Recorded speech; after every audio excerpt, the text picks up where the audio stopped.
الحمد للہ نحمده ونصلی علی رسوله الکریم اما بعد فاعوذ باللہ من الشیطان الرجیم بسم اللہ الرحمن الرحیم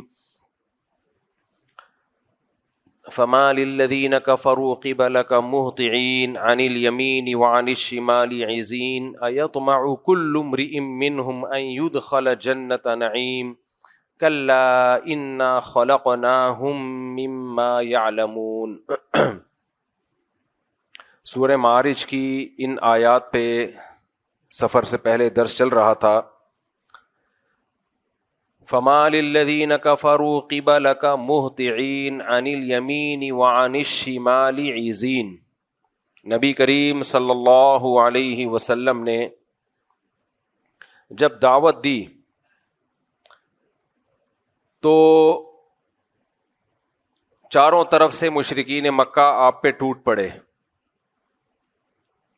مختلف ٹکڑوں کی شکل میں آتے تھے، مختلف قسم کے اعتراضات کرتے تھے۔ بعض مشرکین کا خیال یہ تھا کہ ہمیں اللہ نے دنیا میں اتنی دولت دی ہے، اتنی عزت، اتنی شہرت، اتنا سب کچھ دیا، تو یہ کیسے ہو سکتا ہے کہ اگر آخرت قائم ہوئی تو ہمیں وہاں کچھ نہیں ملے گا؟ اگر اللہ ہم سے ناراض ہے تو اللہ ہمیں دنیا میں ہی نہ دیتا، جب دنیا میں اتنا کچھ مل رہا ہے تو آخرت میں بھی ہمیں ملے گا۔ تو اللہ نے قرآن میں فرمایا اَيَحْسَبُ كُلُّ امْرِئٍ مِّنْهُمْ أَن يُدْخَلَ جَنَّةَ نَعِيمٍ۔ ان میں سے ہر شخص کا یہ گمان ہے کہ اس کو عیش کے باغات میں داخل کیا جائے گا۔ آج بھی بہت سے مسلمانوں کا یہ گمان ہے اپنے بارے میں، دو چار نیکیاں کر کے، کہ ہم، یعنی آج کل نا یہ چیز بہت زیادہ پھیلائی جاتی ہے، کوئی بھی شخص گناہ کرتا ہو تو بھائی اللہ غفور الرحیم ہے، بخش دے گا۔ بھائی قرآن کیا کہتا ہے؟ ان الذین یکسبون الاثم سیجزون بما کانوا یقترفون۔ جو لوگ گناہ کر رہے ہیں انہیں اس گناہ کا عن قریب بدلہ دیا جائے گا، سزا دی جائے گی۔ جزا اور سزا کا جو قیامت کا اللہ نے انتظام کیا ہوا ہے، وہ اسی لیے تو کیا ہوا ہے کہ جو جرم کر کے آیا ہے اس کو سزا ملے، اور جس نے جرم نہیں کیا اس کو اچھا بدلہ ملے۔ ہاں، کسی نے جرم کیا، اس کے بعد اس کو ندامت ہوئی اور اس نے سوچا کہ آئندہ میں زندگی بدل دوں گا، پھر اللہ نے اس کے لیے توبہ کا دروازہ کھولا ہوا ہے، توبہ کا آپشن اس کے لیے رکھا ہوا ہے۔ تو اس لیے قرآن کہتا ہے فَمَا لِلَّذِينَ كَفَرُوا قِبَلَكَ مُهْطِعِينَ عَنِ الْيَمِينِ وَعَنِ الشِّمَالِ عِزِينَ أَيَطْمَعُ كُلُّ امْرِئٍ مِّنْهُمْ أَن يُدْخَلَ جَنَّةَ نَعِيمٍ۔ اللہ کہتے ہیں ان میں سے ہر شخص نے یہ گمان رکھا ہوا ہے کہ کچھ بھی کر لے وہ جائے گا بہرحال جنت میں۔ کلا، ہرگز ایسا نہیں ہے۔ اِنَّا خَلَقْنَاهُم مِّمَّا يَعْلَمُونَ۔ ہم نے ان کو جس چیز سے بنایا ہے انہیں معلوم ہے۔ یہ بڑی عجیب و غریب آیت ہے، یعنی اللہ تعالیٰ کہتے ہیں ہم نے ان کو جس چیز سے بنایا ہے، وہ کس چیز سے بنایا ہے؟ پانی سے، غلیظ پانی سے۔ دیکھو کسی بھی چیز کی جو فضیلت ہوتی ہے نا، کوئی بھی چیز جو قابل تعریف ہوتی ہے، دو وجہ سے وہ قابل تعریف ہوتی ہے اور اس کو کوئی ایوارڈ دیا جاتا ہے، کوئی اس کی طرف دل مائل ہوتا ہے۔ یا تو اس کا میٹیریل ایسا بہترین ہو کہ بڑا قیمتی ہو،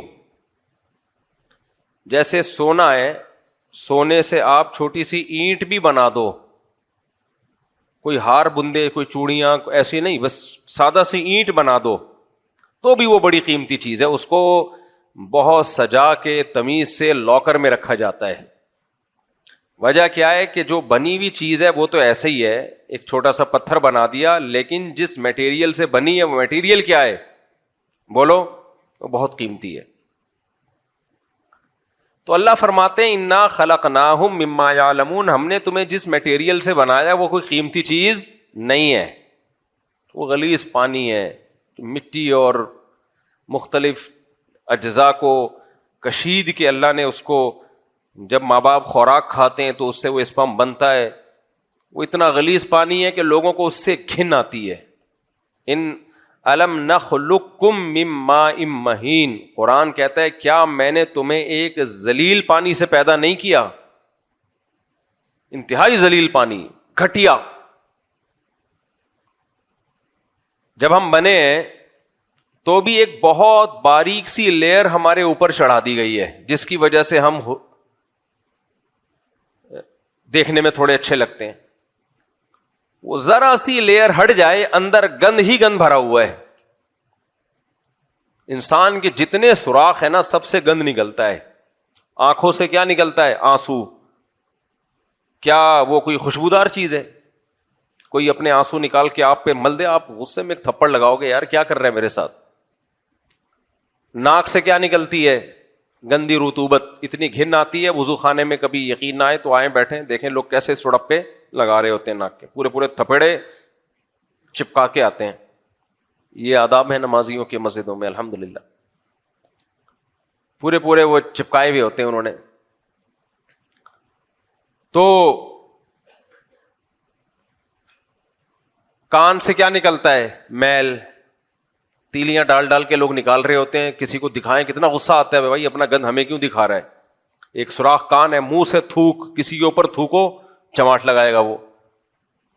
باقی جو کچھ راستے تو ایسے ہی وہ ہیں ہی گندگی نکلنے کے لیے، ان کا تو تذکرہ کرتے ہوئے بھی گھن آتی ہے، تصور سے بھی گھن آتی ہے. مسام سے پسینہ نکلتا ہے، وہ بھی بدبودار. لوگ کہتے ہیں یار پسینہ آ رہا ہے نہا کے آ جا. تو ذرا سی چمڑی ادھڑے نا اندر کیا ہے؟ گندی گند، خون ہے وہ ناپاک.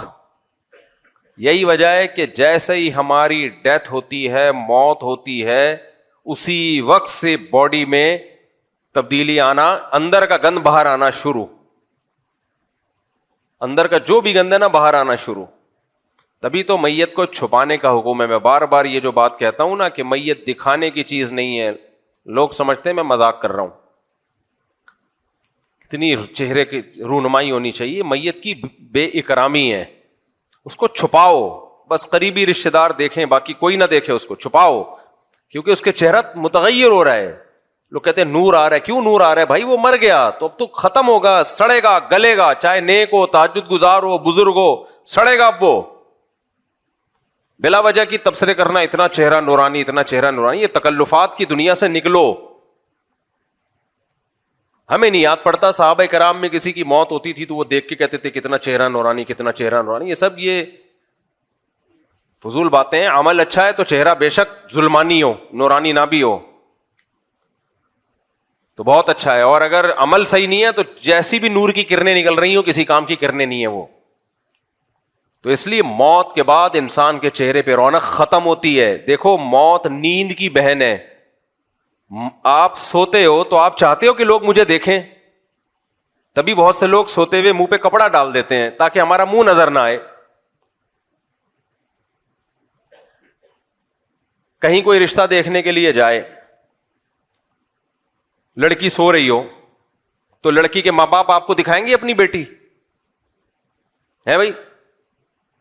وہ کہیں گے نہیں بڑا نورانی چہرہ ہے دیکھ لو. جتنا بھی نورانی چہرہ ہو سوتے ہوئے بھی رونق ختم ہو جاتی ہے. بلکہ اس کو اٹھائیں گے، تمہارے رشتے والے آئے ہیں تمہیں دیکھنے کے لیے، اٹھو، اور اٹھتے ہی بیٹھ نہ جاؤ بلکہ اس نیند کے اثرات ختم کرو. پہلے جا کے منہ دھو اچھی طرح، اور منہ دھونے سے بھی وہ چہرے کی نحوست ختم نہیں ہوتی ہے بلکہ تھوڑا سا گہری نیند ہوئی ہے تو منہ دھو کے کوئی چائے وائے پی لو، کچھ کھا پی لو. کھانے پینے کے بعد جب بلڈ صحیح طرح سرکولیٹ کرنا شروع کرتا ہے پھر چہرے کی رونق بحال ہوتی ہے. دیکھو ہم جب صبح اٹھتے ہیں ایسے ہی تھوڑی منہ اٹھا کے آفس چلے جاتے ہیں، منہ دھوتے ہیں، پھر نماز پڑھتے ہیں، اس کے بعد بھی تھوڑی تھوڑی رونق آنا شروع ہوتی ہے. جب فل رونق جب آتی ہے جب ناشتہ کر لے آدمی یا کوئی ایک آدھ کچھ چیز کھا لے تو اس کے بعد صحیح فٹ فاٹ ہو جاتا ہے، پھر چہرہ بحال ہوتا ہے. پھر یوں ہاں اب جو ملنے آئے اب آپ ملاقات کے سلسلے میں حاضر ہو سکتے ہیں. اس سے پہلے چہرے پہ ایک عجیب بے رونقی سی ہوتی ہے، کوئی بھی نہیں چاہتا کہ لوگ مجھے دیکھیں. تو نیند تو کم درجے کی موت ہے، اس میں جب کوئی نہیں چاہتا کہ لوگ مجھے دیکھیں تو جو سچی مچی کی موت ہوگی اس سے تو چہرے کی رونق بالکل ختم ہو جاتی ہے. اس میں کوئی چاہے گا کہ لوگ میری زیارت کریں؟ اس کو دیکھیں گے لوگ، ایک دل میں کراہت آئے گی، تو وہ ہمیشہ دل میں کراہت یاد رہتی ہے کہ یہ کیسے کیا لگ رہے تھے یہ. اس لیے اسلام نے حکم دیا اس کی عزت اس میں ہے کہ اس کے چہرے کو چھپا دیا جائے اور جلد سے جلد اس کو قبر میں پہنچاؤ، کیونکہ اس کا چہرہ کیا ہو رہا ہے، اب تبدیل ہو رہا ہے. اور کچھ موتیں ایسی ہوتی ہیں جن میں بہت جلدی چہرہ تبدیل ہو جاتا ہے، جیسے برین ہیمریج ہے یا ہارٹ اٹیک ہے، اس میں تو بہت جلدی چہرہ خراب ہوتا ہے، چاہے نیک آدمی ہو چاہے برا آدمی ہو. ہاں کرامت کے طور پہ اللہ کسی کی باڈی کو محفوظ کر لے وہ ایک الگ بات ہے، لیکن وہ کرامت تو اللہ کے ہاتھ میں ہے نا. تو انسانوں کا چہرہ موت کے بعد متغیر ہوتا ہے، اس میں رونق نہیں ہوتی. زندگی میں رونق ہوتی ہے چہروں پہ، چلتے پھرتے، موت کے بعد نہیں ہوتی رونق. تو اس لیے شریعت نے حکم دیا اس کو کیا کر لو، چھپاؤ اس کو. ہاں جو بیٹا ہے باپ کو دیکھ لے، باپ بیٹے کو دیکھ لے، بیوی شوہر کو، شوہر بیوی کو، وہ اس لیے کہ وہ اتنے کلوز ہوتے ہیں آپس میں کہ اگر وہ اس کنڈیشن میں دیکھ بھی لیں تو ان کے دل میں کوئی بال نہیں آتا. لیکن عام آدمی کے لیے نہیں ہے. اس لیے میت کی تصویریں وائرل کرنا اور میت کو چارپائی لٹا کے پوری لائن لگا کے دکھانا کہ آؤ دیکھتے چلے جاؤ، یہ بے وقوفوں والے کام ہے، بری حرکت ہے، اسلام کے مزاج کے بالکل خلاف بات ہے. یہ عرب لوگ، کیونکہ ہم لوگ اجمیوں میں، جو ہم لوگ غیر مسلموں میں زیادہ رہے ہیں نا اجمی لوگ، اس لیے ہمارے یہاں بہت ساری چیزیں کہاں سے آئی ہیں، ہندوؤں سے اور دوسرے قوموں سے آئی ہیں. تو مسلمانوں کا جو اصل کلچر تھا وہ دوسری قوموں میں مرج ہونے کی وجہ سے ختم ہو گیا. عرب چونکہ دوسری قوموں کے ساتھ کم رہے ہیں، وہاں یہ نہیں ہوتا، یہ سب کچھ ڈرامے. سعودی عرب کے جو سابق بادشاہ کی جب ڈیتھ ہوئی ہے نا، تو آپ کو پتا ہے اٹلی میں ایک پادری یا فرانس میں ایک پادری یہ منظر دیکھ کے مسلمان ہو گیا. بادشاہ کی ڈیتھ ہوئی ہے، ڈیتھ ہوتا ہی غسل دے کے کفن دے کے سادہ طریقے سے لے جا کے دفن کر دیا، فینش. تو پادری نے بولا یار یہ کتنا سادہ مذہب ہے ان لوگوں کا، اتنا بڑا آدمی دنیا سے گیا ہے اور کیسے آرام سے اس کی تدفین ہوئی ہے، بالکل سادہ طریقے سے. کیونکہ غیر مسلم ملکوں میں جب کوئی بڑا آدمی فوت ہوتا ہے تو وہ دفن ہونے سے پہلے 25-30 کو مزید فوت کرا دیتا ہے. وہ بہت مشکل ان کی مذہبی رسومات ہوتی ہیں. اب تو چونکہ ان کا خاندانی نظام تباہ و برباد ہو گیا نا، بندہ مرتا ہے تو نہ ابا کا پتہ، نہ اماں کا پتہ، نہ بھائی، نہ چاچا، تو وہ وصیت کر کے جاتا ہے کہ مجھے جو مرضی کر دینا میرے ساتھ. تو اس میں جو ڈاکٹر لوگ ہیں اس کے گردے پھیپڑے کلیجی ولیجی گھٹنے وٹنے نکال کے فریز کر دیے کہ بھائی بعد میں کسی جس کے فٹ آ گئے اس کو لگا دیں گے. باقی باڈی کو وہ جلا دیتے ہیں، راکھ جو ہے پھر وہ زمین میں ڈال دیتے ہیں. تو وہ خود یہ وصیت کر رہے ہوتے ہیں. کچھ کہتے ہیں نہیں میری پوری باڈی کو جلا دیا جائے، تو اوون ہے وہاں پہ، تو کیوں خاندانی نظام تباہ ہو گیا نا، پیچھے کوئی رونے والا تو ہے ہی نہیں، تو وہ کیا روئے گا. تو کیا میت کی منہ دکھائی گا، وہ رکھ بھی دیں تو کوئی نہیں آ کے دیکھے گا. ایسا ہو رہا ہوتا ہے ابا کی ڈیتھ ہو گئی، بچے کو بتایا، بولتا ہے دفنا دے بھائی. یہ سیٹ اپ مارکیٹ میں کیا ہو رہا ہے اور یہاں بھی آ رہا ہے یہ آہستہ آہستہ. جب نسلیں روکو گے ایک ایک دو بچے تو خاندانی نظام کیا ہوگا، اس سے ختم، فنش. پہلے 2 بچے ہوں گے، پھر 1 ہوگا، پھر 1 بھی نہیں ہوگا. لوگ کہیں گے جب بچے بری چیز ہیں تو پھر 1 بھی کیوں. جاپان میں ہو گیا نا، یہ اٹلی میں ہو گیا، جاپان میں ہو گیا، امریکہ میں جو بہت سے لوگ تھے ان کے درمیان ان میں بھی یہ ہو گیا ہے. تو اب اس کا نتیجہ نکل رہا ہے کہ گورنمنٹ جو ہے وہ پیسے دے کے کہہ رہی ہے بھائی بچے پیدا کرو. وہ لوگ کہتے ہیں جاؤ تو پاگل نہیں، ہم بچے پیدا کریں گے، لائف کو انجوائے کرنے دو. کیونکہ انہوں نے ایک دفعہ ان کے دماغ میں یہ ڈال دیا کہ یہ بچہ نعمت نہیں ہے، یہ بوجھ ہے. ہماری شریعت نے ہمارے دماغ میں کیا ڈالا، یہ بوجھ نہیں ہے، یہ کیا ہے، گفٹ ہے. یہ ہبا ہے، گفٹ ہے. تو گفٹ تو جتنا آئے اچھا ہوتا ہے نا بھائی. جتنا بھی گفٹ آئے نا، جگہ نہ بھی ہو آدمی کہتا ہے آنے دو، بیگ میں جگہ نہ بھی ہو آدمی کہتا ہے آنے دو. تو بعد میں دیکھیں گے اس کا کرنا کیا ہے.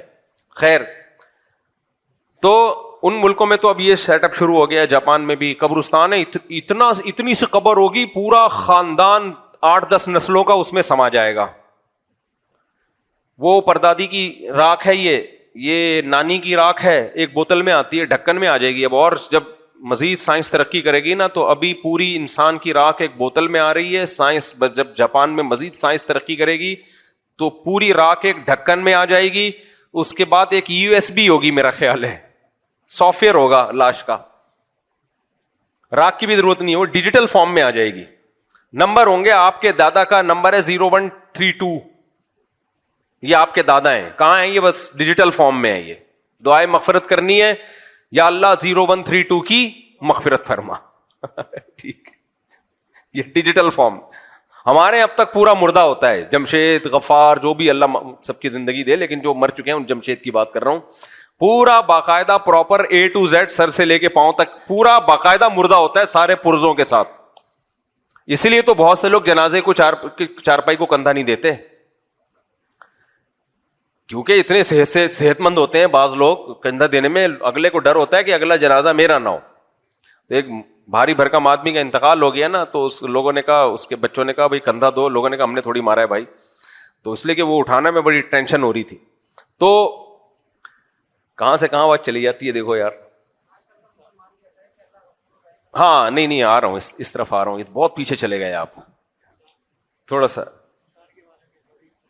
ہاں میں یہ عرض کر رہا تھا ہاں میں یاد آیا مجھے، تو غیر مسلموں کے ہاں تو میت کی رونمائی اس لیے ختم ہو گئی، خاندانی نظام ہی تباہ ہو گیا، لیکن ان میں جو فیملی والے لوگ ہیں نا ان کے یہاں پھر بہت مشکل ہے بھائی. میرا دل چاہتا میں ولاگ بناؤں کہ یار ان کی میت کی رسومات دیکھو، 2-3 ہفتے، ایک مہینہ. اور اگر کوئی وزیر یا رائل فیملی کا کوئی بندہ، ابھی وہ جو برطانیہ کی ملکہ فوت ہوئی تھی، اس کی ڈیتھ جب ہوئی ہے تو کتنے مہینے بعد اس کو دفن کیا ہے. اتنا لمبا ان کی میتوں کا پروٹوکول ہوتا ہے، انسان کہتا ہے اللہ تیرا کتنا فضل ہو گیا، تو نے ہمیں اسلام دیا. اور ٹھیک ٹھاک خرچہ ہوتا ہے. جو کرسچن جو مسیحی لوگوں میں جو فیملی والے لوگ ہیں، خاندانی لوگ ہیں، بڑی فیملیاں ہیں، لاکھوں روپے میت کی تدفین پہ خرچہ ہوتا ہے. جب مر گئے تو پھر اس کو سوٹ بوٹ ٹائی، اور تابوت بھی مہنگا والا ہوتا ہے، ٹھیک ٹھاک مہنگا تابوت، پھر اس کو لا کے رکھا جائے گا، پھر وہ قافلے آئیں گے، پھر یہ ہوگا، پھر وہ ہوگا، پتہ نہیں کیا کچھ، پادری آئے گا، پھر وہ پڑھتا رہے گا کچھ نہ کچھ. 1 سے 1.5 ہفتہ تو کم از کم لگے گا. پھر اس کے فضائل پہ کانفرنس منعقد کی جائے گی کہ یہ کیا کیا کیا کرتے تھے، کیا کیا ان کی کارگزاریاں تھیں. اس کے بعد جا کے اس کو پروٹوکول کے ساتھ دفن کیا جائے گا. اسلام نے ان سب چیزوں کو ناجائز قرار دے دیا.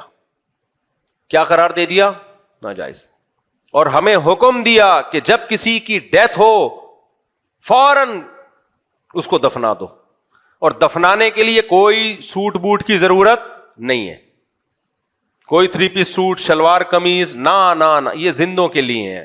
مردے کے لیے کیا ہے؟ مرد ہے تو 3 چادریں، عورت ہے تو 5 چادریں، بس اس میں پردہ زیادہ ہے.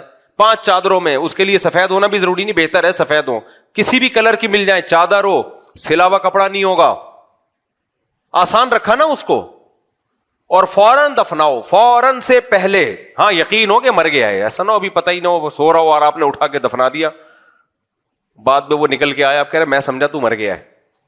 کیونکہ 2 واقعات میرے علم میں ہیں کہ وہ مرا نہیں تھا اور لوگوں نے سمجھا کہ مر گیا ہے. ایک واقعہ تو میں بھول گیا، لیکن دوسرے کی تفصیل مجھے یاد ہے، وہ تو ہمارے سامنے کا ہے. ہمارے ایک دوست کی، یہ میں نے پہلے بھی بیان میں بتایا ہے، ہمارے ایک دوست کی ساس صاحبہ کی ڈیتھ ہوئی. ان کا فون میرے پاس آیا کہ میری ساس کا انتقال ہو گیا ہے. عباسی ہاسپٹل تھا یا سول ہاسپٹل سے ان کی میت ہاکس وے روڈ کی طرف جا رہی تھی. انہوں نے بتایا کہ تمبو ومبو گھر کے باہر لگا دیا، راستے میں کوئی جھٹکا آیا ہے ٹائٹ والا، ساس صاحبہ ہلنا جلنا شروع کر دیا. انہوں نے پتا چلا کہ وہ انتقال نہیں ہوا تھا، وہ سکتا ہوا تھا. تو شکر ہے وہیں نہیں دفنا دیا انہوں نے. تو وہ اگر یعنی کوئی ایسے کسی سکتے والے کو دفنا دیا جائے، وہ تو قبر میں جا کے تو ویسے ہی مر جائے گا وہ بیچارہ. ورنہ قبر اکھاڑ کے اگر باہر آ گیا نا تو جتنے اس کو دیکھیں گے وہ کنفرم مریں گے، وہ سمجھیں گے کہ یہ مردہ ہے جو قبر سے نکل کے آ گیا. خیر جی، تو جب یقین ہو جائے کہ یہ اس کی موت واقع ہو گئی ہے، یقین ہو جائے، تو کتنا آسان رکھا ہے شریعت نے، کتنا آسان رکھا. دیکھو یار بات موضوع ہٹ تو رہا ہے، لیکن بار بار نا ایک بات آتی ہے کہ ہمارا دیندار طبقہ کدھر کو جا رہا ہے. جتنا اسلام میں سادگی ہے اتنا ہی مذہبی طبقے نے مذہبی رسومات ایسی نکال لی ہیں کہ سادگی تو کہیں نظر ہی نہیں آتی. ربیع الاول میں دیکھ لو، کہیں سے لگتا ہے کہ سادگی ہے اسلام میں. کیسی رسومات ہونی ہے ربیع الاول میں، بتیاں اور یہ اور وہ، جی مذہب کے نام پہ. محرم میں دیکھ لو، کہیں سے نظر آتی ہے سادگی. کتنا آسان رکھا ہے اسلام نے. تو فوکس کیا ہے بھائی مذہبی رسومات کیسی ہوں گی؟ سادہ ہوں گی. مسجدیں دیکھ لو نبی کریم صلی اللہ علیہ وسلم کے دور میں. آج مسجدوں میں جاؤ آدمی کہتا ہے پتہ نہیں مسجد میں آیا ہوں یا کسی رائل فیملی کے جو ہے نا کسی کے محل میں آ گیا ہوں میں. اسلام میں مسجدوں میں دیکھو عیسائیوں کے چرچوں میں ڈیسک ہوتے ہیں, مسلمانوں کی مسجدیں ہمیشہ سے زمین پہ بیٹھو. یہ سادگی ہے یا نہیں ہے؟ تبھی تو میں کہتا ہوں یہ کرسیوں کے رواج جو معذور ہیں وہ تو ایک الگ بات ہے, لیکن جس تیزی سے کرسیوں کا رواج بڑھ رہا ہے نا, ایسا نہ ہو کہ کل سب یہاں نماز میں ڈیسک رکھے ہوئے ہوں لائن سے, اور پیچھے میز کرسیاں لگی ہوئی ہوں, اور امام صاحب کے لیے نماز میں امامت کے لیے ادھر منہ کر کے صوفہ رکھا ہوا ہو, ادھر مؤذن کے لیے الگ VIP صوفہ, امام کے لیے الگ بٹن والا, وہ جو بزنس کلاس میں ہوتا ہے نا جہاز میں, جیسے چاہو اس کو سیٹ کو اپنے حساب سے ایڈجسٹ کر لو. امام صاحب نے ذرا لمبی نماز پڑھائی تو تھوڑا یوں کیا, تھوڑا پیچھے ہو گئے, ٹھیک ہے نا. تراویح میں لیٹ کے تراویح پڑھا رہے ہیں وہ. تو مجھے لگ رہا ہے یہ ہو جائے گا. 1400 سال ہو گئے بھائی, مسلمان کہاں بیٹھتے ہیں؟ کوئی معذور ہے تو ایک الگ بات ہے. تو اب دیکھو میت پہ بھی کتنی سادگی رکھی. بڑے سے بڑے آدمی کی ڈیتھ ہو جائے, غسل, یہ اس کو پروٹوکول دیا جا رہا ہے, غسل دو. غسل میں بھی آسانی رکھی ہے کہ 3 دفعہ اس کی باڈی پہ پانی بہاؤ. کلی اور ناک میں پانی نہیں, کیونکہ اس کو نکالنا مشکل ہوگا, تو بس روئی گیلی کر کے گھما دو, اور اس کو لے جا کے سادہ قبر کھودو بغیر تابوت کے. بھائی کیوں تابوت پہ خرچہ کر رہے ہو؟ اور تابوت جگہ زیادہ گھیرتا ہے. ایک بندے نے دفن ہونا ہے, جگہ 4 بندوں کی گھیر کے دنیا سے جا رہا ہے وہ. تو ایک بندہ ہے تو ایک بندے ہی کی برابر قبر کھدے گی, اس قبر میں رکھا. اور حدیث میں غالباً میرے علم میں نے پڑھی تھی حدیث, ابھی پوری تفصیل مجھے معلوم نہیں ہے, یہ بھی مکروہ ہے کہ آگ پہ پکی ہوئی اینٹ استعمال کی جائے قبر میں.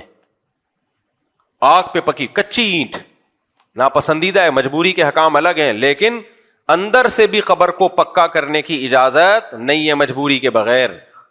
سادہ اینٹیں جو کچی ہوتی ہیں ان سے, یا سلیب جو پتھر ہوتے ہیں ان سے اس کو بند کیا. سیمنٹ کا یعنی پکی ہوئی چیز کا استعمال نہ ہو, سیمنٹ کا بھی استعمال نہ ہو. اور سادہ اس کو آپ نے کیا کر دیا, رکھ دیا.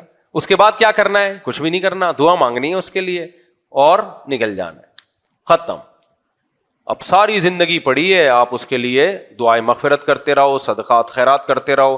ہم نے کتنی ٹینشنوں میں میت کے لواحقین کو ڈال دیا کہ دفن کر کے آؤ, سب سے پہلے کھانا. 3 دن تک لنگر چلتے ہیں, کھانے چلتے رہتے ہیں, تمبو لگے ہوتے ہیں, لوگ آ رہے ہوتے ہیں تعزیت کے لیے, بیٹھ جاتے ہیں دھرنے مار کے, 2-2, 3-3 دن تک بیٹھے رہتے ہیں. اور پھر دعاؤں کا پروگرام چلتا رہتا ہے, پھر آتے رہتے ہیں جاتے رہتے ہیں, آتے رہتے ہیں جاتے رہتے ہیں. جو جس بندے کے ہاں میت ہوئی ہے نا, وہ ایسی ٹینشن میں آتا ہے دنیا کے کسی کام کا نہیں رہتا وہ شخص. اور چاہتے تھے سادگی ہو. حضرت نے وصیت کی, میری جیسے ہی وفات ہو فوراً سے پہلے غسل, کفن, دفن. پبلک کیا انتظار نہیں کرنا کہ زیادہ بڑا مجمع ہو. جنازے کے لیے مجمع کا انتظار نہیں کرنا.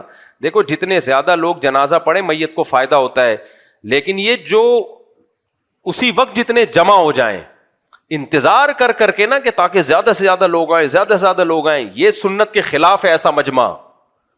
زیادہ مجمع جب فائدہ دے گا میت کو کہ جب وہ سنت کے مطابق ہو. آپ نے میت کو دفن کرنے میں تاخیر نہ کی ہو.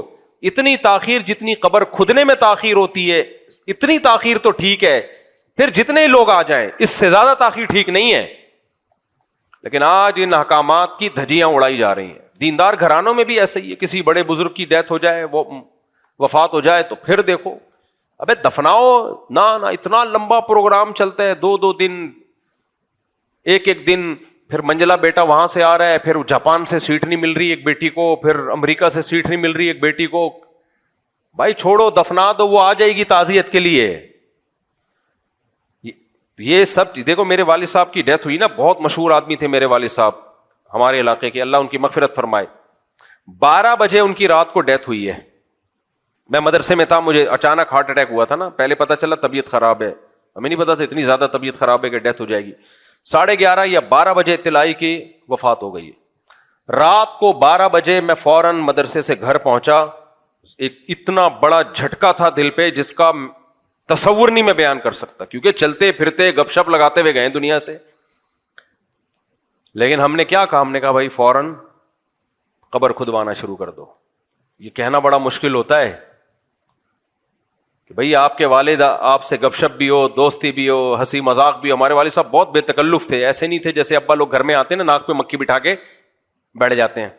بچے کانپتے رہتے ہیں کہ پتہ نہیں ابا کا موڈ کس دن کب صحیح ہوگا تو ہم ابا کی خدمت میں کچھ گزارشات پیش کریں.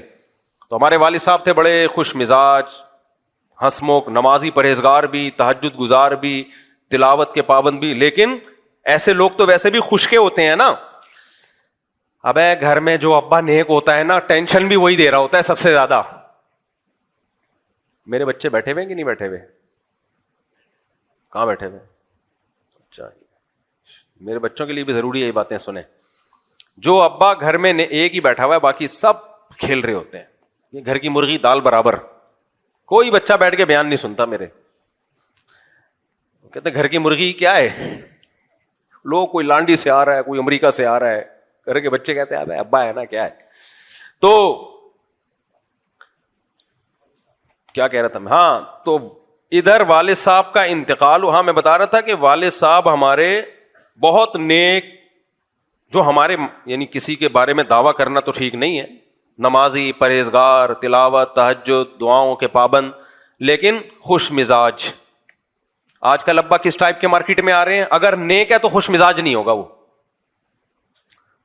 وہ بیٹھا ہوگا بس ہر وقت جو ہے نا بس وہ بہت ناک پہ مکھی بٹھا کے.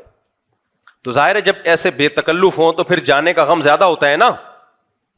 یہ میں اس لیے بتا رہا ہوں کہ آپ میں سے بھی اگر کوئی ابا ہے تو گھر میں تھوڑا ایسا چنگیز خان بن کے داخل نہ ہوا کریں.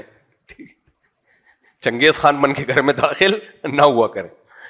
تو 12 بجے ڈیتھ ہوئی ہے, 11:30 یا 12 بجے. ہاسپٹل سے آنے میں ٹائم جتنا لگا 1-1.5 گھنٹہ. اس کے بعد فوراً غسل, فجر, اور فوراً جو ہے نا ہم نے قبر تیار کروانے کا حکم دے دیا تھا. آپ سوچو دل پہ آرے چل رہے ہوں گے کہ نہیں چل رہے ہوں گے. ہم نے کہا بھائی جو اللہ کا حکم ہے وہ پورا کرنا ہے. صبح 9 بجے ہم ان کو جنازہ پڑھ کے دفنا کے فارغ ہو کے گھر آ چکے تھے. سمجھ رہے ہو؟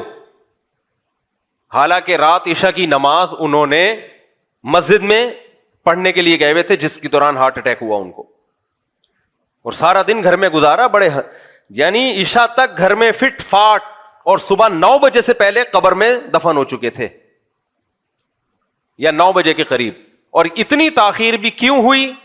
قبر کھدنے میں دیر لگی ہے. اب جب ہم گھر پہ آئے نا تو مسجدوں سے اعلانات ہو رہے تھے فجر کے بعد بھی. اب لوگ تو کراچی میں اٹھتے کتنے بجے ہیں, 8-9 بجے اٹھتے ہیں, بلکہ 11-12 بجے اٹھتے ہیں. جب اٹھے تو ان کو اطلاع ملی کہ جی حافظ مسعود صاحب کا انتقال ہو گیا ہے. ایک کوہرام مچ گیا علاقے میں, کیونکہ بہت زیادہ لوگ ان سے محبت کرتے تھے, بہت ایک مشہور تھے وہ علاقے میں.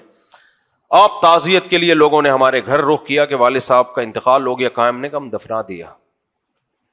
لوگوں کو یقین نہیں آ رہا کہ یار ابھی اعلان ہوا ہے اور آپ لوگ دفنا کے فارغ ہو چکے ہو. ہم نے کہا جی ہو چکے. حالانکہ ہم مجمع اکٹھا کرنا چاہتے ہیں نا ان کے نام پہ. ہمیں پتا تھا اتنا کراؤڈ ہو جانا تھا جس کی کوئی انتہا نہیں تھی, کیونکہ بہت دور دور علاقوں تک ہمارے والد صاحب کو جاننے والے اور محبت کرنے والے لوگ تھے. ہم نے کہا نہیں بھائی, میرا خیال ہے 2 صفحے تھیں, نماز میں نے خود پڑھائی, 2 یا 3 صفحے تھیں جو اویلیبل تھیں اس وقت بس, اور آرام سے ان کو دفنا دیا. واپس آئے, لوگ آ رہے ہیں کہہ رہے ہیں یار یہ کیسے. ہم نے کہا بھائی ایسا ہی ہوتا ہے, شریعت میں کیا ہے اسی طرح ہی ہوتا ہے. تو آج پتہ نہیں کیا کر لیا ہے لوگوں نے, کوئی بھی مر جائے. میں نے اپنے بارے میں بھی وصیت کی ہوئی ہے, بھائی میری جیسے ہی مرے فوراً غسل, کفن, دفن. مفتی صاحب مارکیٹ سے کیا ہو گئے, شاٹ. ضرورت کس چیز کی ہے؟ دعاؤں کی. وہ کرتے نہیں ہیں, اور تکلف دیکھو, رونا دھونا, ہا ہا ہو ہائے ہائے, پھر وہ باتیں بالکل ہی اللہ معاف فرمائے میراثیوں والے اسٹائل ہوتے ہیں آج کل. تو بھائی ہم اہل سنت والجماعت ہیں, سنی ہیں. سنیوں کے مذہب میں کیا ہے؟ کسی کی موت پہ واویلا کرنا ہے یا صبر کرنا ہے؟ صبر. ہاں جو شیعہ لوگ ہیں ان کا جو بھی مذہب ہے وہ جانے, ہم تو سنی ہیں بھائی. سنیوں میں کسی کی بھی موت واقع ہو جائے تو صبر کرنا ہے, صبر پہ اجر ملے گا. اچھلنے کودنے پہ ہی ہا ہو شور شرابے بے ہوش ہو کے گر رہا ہے, ایسے بھی ہم نے لوگ دیکھے ہیں. ابا کی موت واقع ہوئی ہے اور جنازے میں کوئی ہوا ادھر کو گر رہا ہے, کوئی ادھر گر رہا ہے, کوئی اس کو سنبھال رہا ہے جا کے, وہ کر ہاں چیخ رہا ہے چلا رہا ہے. وہ کیوں اپنی جہالت دنیا کو دکھا رہے ہو میرے بھائی؟ یہ شو کرنا کہ مجھے بہت غم ہو رہا ہے, تو آپ کیا سمجھ رہے, ہمیں غم نہیں ہو رہا تھا ابا کی موت پر؟ ہمیں بھی اب تک سوچنے سے غم ہوتا ہے. تو اس غم کو چھپاؤ بھائی, دل میں رکھو اپنے, اللہ سے مانگو. اور جانا سب نے ہے, کوئی پہلی دفعہ کوئی نیا کام نہیں ہوا ہے. سب پیدا کس کام کے لیے ہوئے ہیں؟ مرنے کے لیے ہوئے ہیں. تو وہی ہوا ہے جس کے لیے پیدا ہوئے تھے. کوئی اچھمبے کی بات نہیں ہو گئی. بعض لوگ ایسے اچھل رہے ہوتے ہیں جیسے پہلی دفعہ ان کے ہاں میت ہوئی ہے, باقی تو سارے آدم علیہ السلام کے زمانے سے چلے آ رہے ہیں اب تک, اور چلتے رہیں گے قیامت تک. شوہر مر جائے خواتین روتی ہیں, ایسے روتی ہیں, اور محبت کا ثبوت دینے کے لیے. زندگی میں تو نچوڑ, سب خواتین کی بات نہیں کر رہا, پھر وہ خواتین غصہ ہوتی ہیں. زندگی میں بھی بہت محبت کرتی ہیں. آج ایک وکیل کی وہ ایک ویڈیو آئی بڑی زبردست. وہ ماشاءاللہ بڑا خاندانی وکیل ہے, میں نے اس کو ٹائم دیا ملاقات کے لیے. وہی عدالتی خلا کے خلاف کافی زبردست تحریک چلا رہا ہے. وہ وکیلوں میں بھی بڑے بڑے خاندانی لوگ پڑے ہوئے ہیں. اس کا ایک کلپ آیا, اس نے کہا میرے پاس جو بھی کیس آتے ہیں نا خواتین کے, کھولا کے کیس, اس میں وہ لکھ رہی ہوتی ہیں مجھے اپنے شوہر سے نفرت ہے, میں اللہ کی حدود پہ قائم نہیں رہ سکتی. قانونی الفاظ ہیں, حدود اللہ پہ قائم نہیں رہ سکتے, اور مجھے اس سے خلا چاہیے, اور میں بالکل نفرت کرتی ہوں. اور پھر کہتی ہیں مجھے اس سے ہر مہینے 2 لاکھ روپے چاہیے, کیونکہ اس کا یہ بزنس ہے, یہ اس کی جاب ہے, اور یہ سائڈ میں اتنا اچھا اس کا. وہ کہہ رہے ہیں نفرت کے بعد بھی پیسہ ٹھیک ٹھاک چاہیے. جس سے انسان کو نفرت ہوتی ہے نا, آدمی کہتا ہے تو مجھے پیسہ دے گا میں تیرے منہ پہ ماروں گا. آپ میرے پاس آئے اور کہیں مفتی صاحب آئی ہیٹ یو, مجھے آپ سے بہت نفرت ہے, آپ بالکل بھی مجھے اچھے نہیں لگتے, یہ 50 روپے. میں کہوں گا کہ اس قابل تو نے مجھے چھوڑا کہاں ہے, پکڑ اپنے یہ 50 روپے. ہاں اگر آپ کہو گے مفتی صاحب آئی لو یو, مجھے آپ سے بہت محبت ہے, یہ 50 روپے, وہ 50 کیا 25 بھی ہوں گے, میں کہوں گا یار ماشاءاللہ, آنکھوں سے لگاؤں گا. یہی ہو رہا ہے نا آج کل مارکیٹ میں. ہو کیا رہا ہے, عدالتوں میں خواتین جاتی ہیں, 2 ٹکے کا آدمی نہیں ہے, مجھے اس سے نفرت ہے, مجھے 1.5 کروڑ روپے چاہیے اس سے. تو اس وکیل سب خواتین کی بات نہیں کر رہا, سب جاتی بھی نہیں عدالت میں, اور کچھ جاتی ہیں تو واقعی ویلڈ ریزن بھی ہوتی ہے, تو اس لیے بہت کم خواتین ہیں جن کے بارے میں اس نے یہ بات کی ہے. تو کیا بات چل رہی تھی؟ دیکھو آج بہت دائیں جا رہا ہوں میں, اصل میں میرا دماغ کسی اور موضوع کی طرف اٹکا ہوا ہے. ہاں وکیل صاحب سے تو ملاقات کرنی ہے, وہی عدالتی خلا پہ کہہ رہے تھے, اگلے جمعے میں نے ٹائم دی. کیا؟ ہاں کفن دفن کی بات چل رہی تھی. تو اسلام نے اتنی سادگی رکھی ہے بھائی کسی کی. ہاں وہ میں بتا رہا تھا خواتین کو شوہر سے جب مر گیا تو ہاں ایسا, اصل میں خواتین کو دوسری عورتوں کو دکھانا ہوتا ہے کہ ہمیں بہت غم ہوا ہے. غم ہوتا بھی ہے, لیکن اگر نہ روئے نا, پنجاب میں یہ بہت ہے, اگر نہ روئے نا صبر کر لے, ساری زندگی دوسری عورتوں نے تانے دے دے کے مارنا ہوتا ہے کہ دیکھا اس کا میاں دنیا سے گیا تھا اور آرام سے بیٹھی ہوئی تھی وہ, تو اس کو یہ شو کرنا ہوتا ہے کہ مجھے بہت محبت ہے. تو بھائی چھوڑو, اللہ کو دکھاؤ, اور اللہ کو صبر کرنے والی پسند ہے, صبر نہ کرنے والی اللہ کو پسند نہیں ہے. یہ چیخنا چلانا, اور وہ ایک واقعہ تو میں بڑا زبردست بتاتا ہوں نا, خواتین کے میتیں ہوتی ہیں نا تو بھی ایک دوسرے کے روتے روتے دوپٹے چیک کر رہی ہوتی ہیں, وہ چوڑیاں چیک کر رہی ہوتی ہیں, روتے روتے کہہ رہی ہوتی ہیں بہن ہائے ہائے منع کے ابا بہت اچھے تھے, دنیا سے چلے گئے, ہائے ہائے ساری زندگی بہت اچھی گزاری, بہن یہ دوپٹہ کہاں سے خریدا تم نے, بہت زبردست تھے منع کے ابا, بس بہن میرا غم میں ہی جانتی ہوں. وہ دوسری کہتی ہاں ہاں آپ صحیح کہہ رہی ہو, بھائی جان تو بہت اچھے تھے, بولٹن مارکیٹ سے خریدا ہے میں نے. تو یہ چل رہا ہوتا ہے پروگرام, یہ میں نے حیدری سے خریدا ہے, نہیں میں نے بولٹن مارٹ سے خریدا. اچھا ہاں ہاں بہن منع کے ابا, ہاں وہاں ذرا سستا مل جاتا ہے. یہ سب کانورزیشن بھی آپس میں میت پہ چل رہی ہوتی, رشتوں کی باتیں بھی چل رہی ہوتی ہیں, ہائے ہائے روتے. بہن وہ لڑکی دیکھی تم نے, میں اگر اپنے بیٹے کے لیے پسند کر لوں تو کیسی رہے گی, پھر رونا دھونا شروع, پھر آنکھ. تو ان کے سارے پروگرام میت پہ بھی میں نے ایسی شادی دیکھی ہے میت پہ سیٹ ہوئی تھی بھائی. آپ سمجھ رہے میں مذاق کر رہا ہوتا ہوں؟ میں مذاق نہیں کر رہا. میں نے خود لڑکا لڑکی سے پوچھا تم دونوں ایک دوسرے سے ملے کہاں سے؟ کہہ رہے میت پہ سیٹنگ ہوئی تھی. اور ان کے ماشاءاللہ آج بچے ہیں. تو میت پہ گئے تھے, روتے روتے ایک دوسرے کو تاڑا ہے انہوں نے.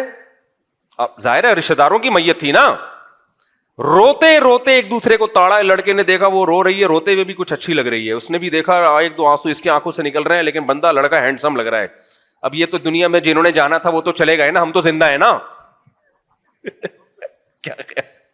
کیسی دماغ استعمال ہو رہا ہوتا ہے بھائی. یہ تو انکل چلے گئے, اب ان کا کیا شادی بیاہ سے لینا, ہم تو زندہ ہیں. ہم تو اب یہ ہینڈسم لڑکا دوبارہ پتہ نہیں نظر آئے گا کہ نہیں آئے گا. اور وہ بھی تاڑ رہا ہوتا ہے کہ یار اتنی لڑکیوں میں یہ والی صحیح لگ رہی ہے مجھے. اور پہلی میت میں بغیر میک اپ کے نظر آتی ہے لڑکی. اس کو بھی لوگ پھر وہ دیکھ رہے ہوتے ہیں کہ یار یہ, اب تو میں نے سنا ہے میت میں بھی میک اپ کر کے آ رہی ہوتی ہیں, واللہ عالم. بہرحال یہ عورتوں کا اپنا معاملہ ہے, وہ میک اپ کریں نہ کریں یہ ان کا ہیڈک ہے. لیکن پہلے زمانے میں بغیر میک اپ کے. تو یہ جب کہ میں بات کر رہا ہوں اس وقت وداؤٹ میک اپ آ جایا کرتی تھی. تو اس نے بولا کہ یار یہ چانس قیامت تک مجھے دوبارہ کبھی بھی نہیں ملے گا اوریجنل کنڈیشن میں دیکھنے. تو اوریجنل میں خوبصورت ہے, اس کا مطلب اوکے کی رپورٹ ہے. تو آپس میں دونوں کی سیٹنگ ہوئی, اور شاید میں نے ہی نکاح پڑھایا تھا ان کا. مجھے تبھی انہوں نے کہانی جو سنائی نا, اپنا واقعہ سنایا, تو وہ شاید وہ مجھے یاد پڑتا ہے میں نے نکاح پڑھایا اسی پہ. میں نے رشتہ کہاں سے ملا, تو پھر اس نے بتایا کہ ایسے سیٹ ہوئے تھے. تو جب ایک واقعہ تو میرے سامنے آ گیا, میرے سامنے 100 واقعے کسی علاقے میں ہوتے ہیں نا, تو ایک میرے سامنے آتا ہے, سمجھ رہے. خیر, تو اسلام نے کتنا سادہ سا حکم دیا بھائی, یوں کرو, یوں دفناؤ, دعا مانگو. اب یہ جو ہمارے بارے میں ہم لوگ کہتے ہیں یہ وہابڑے, مر گیا مردود, نہ فاتحہ نہ درود. ان کا تو مردہ بھی بڑے آرام سے چلا جاتا ہے, کچھ بھی نہیں ہوتا, کوئی کچھ بھی نہیں ہوتا. بھائی ایسا ہی ہے اسلام, یہی ہے.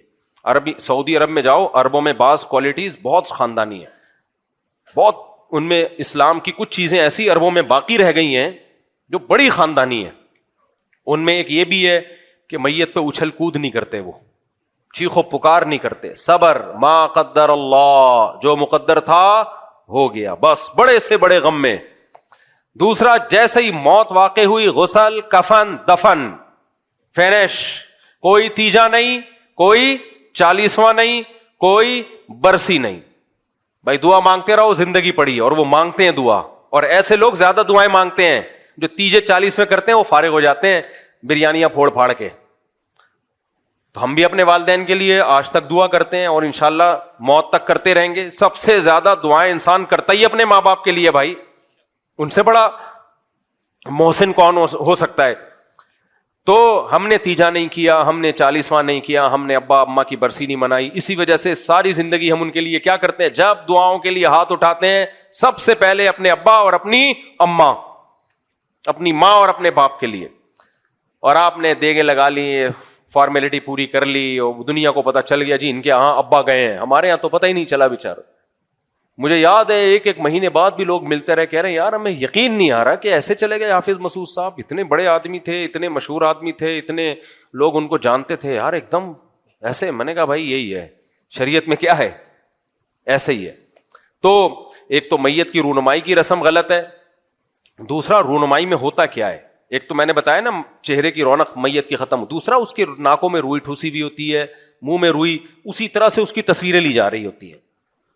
آپ اپنی کبھی سیلفی کھنچواؤ گے, مفتی صاحب آپ کے ساتھ ایک سیلفی لینا ہے, لیکن پہلے میں ناک میں روئی ٹھوس لوں, اپنے روئی ٹھوسی ہوئی ہوگی تو پہلے نکالو گے آپ کہ برا لگ رہا ہوں.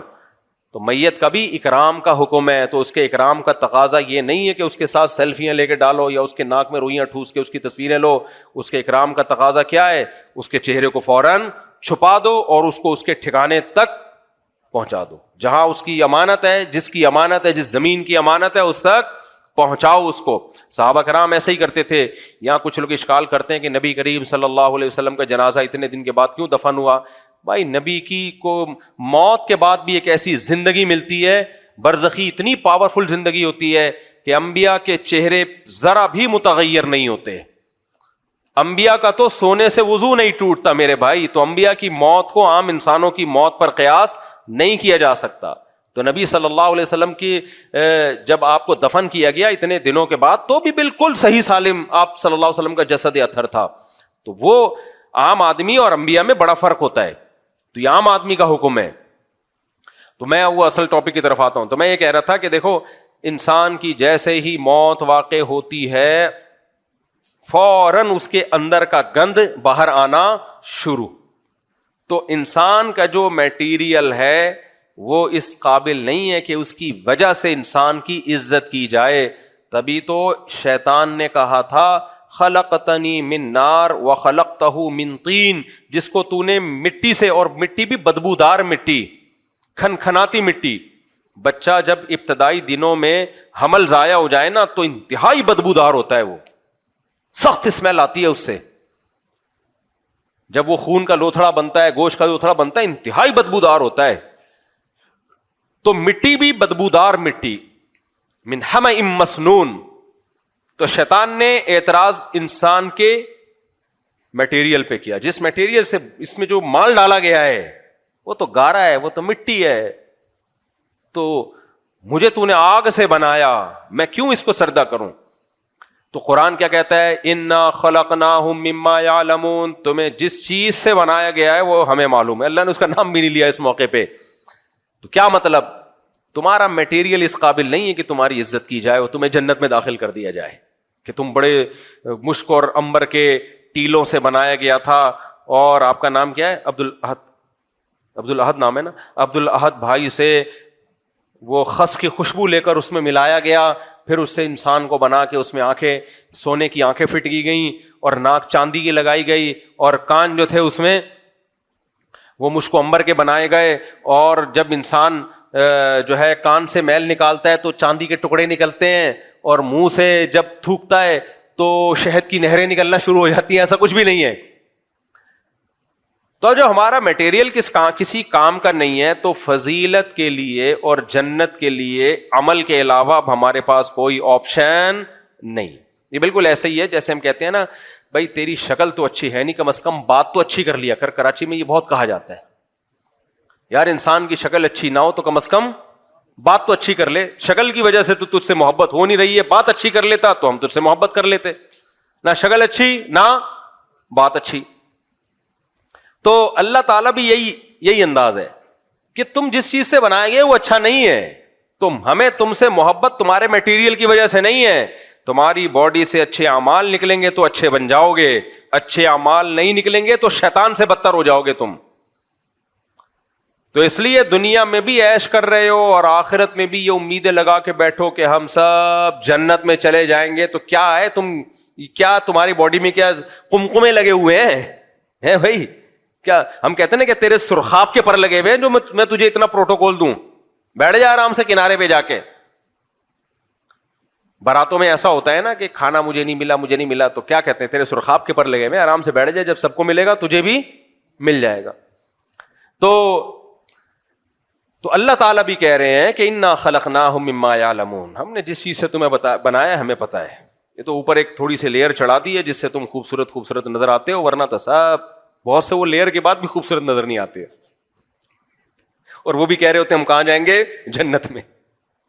ہم کہاں جائیں گے یار؟ ایک واقعات یاد آتے ہیں, کیا کروں, بیان کر لوں, آپ کو غصہ تو نہیں آ رہا؟ مجھے لگ رہا ہے آپ کا موڈ آف لگ رہا ہے, کچھ محسوس ہو رہا ہے مجھے. اچھا خیر, بس چھوڑو یار, وہ واقعہ نہیں سنا رہا, وہ کسی کا نام آ جاتا ہے اس میں. ایک صاحب آئے, وہ تھی نا فنکارہ, نہیں ہے رابعہ, ابے رابعہ بصری نہیں ہوئے یار, ایک جس بیچاری نے توبہ طائب کی تھی,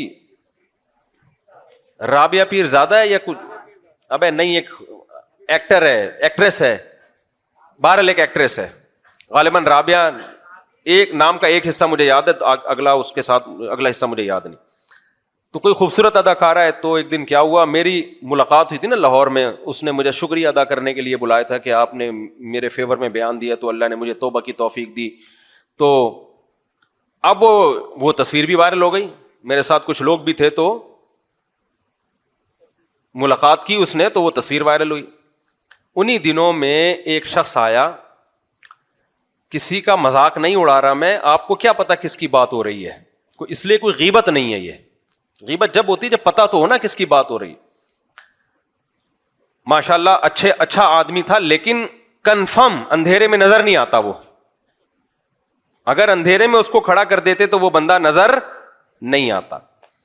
اور ڈینٹنگ پینٹنگ کا بھی کافی کام تھا اس میں. ریپیئرنگ میرا تو مشورہ یہ تھے پورا ریپیئر ہوگا یہ, لیکن بہرحال اتنا تھا کہ ڈینٹنگ پینٹنگ سے بعض لوگوں کی رائے یہ تھی کہ نہیں سیٹ ہو. میرا خیال یہ تھا کہ اس کو کھول کے دوبارہ جوڑنا پڑے گا, یہ ریپیئرنگ سے ٹھیک ہونے والا نہیں.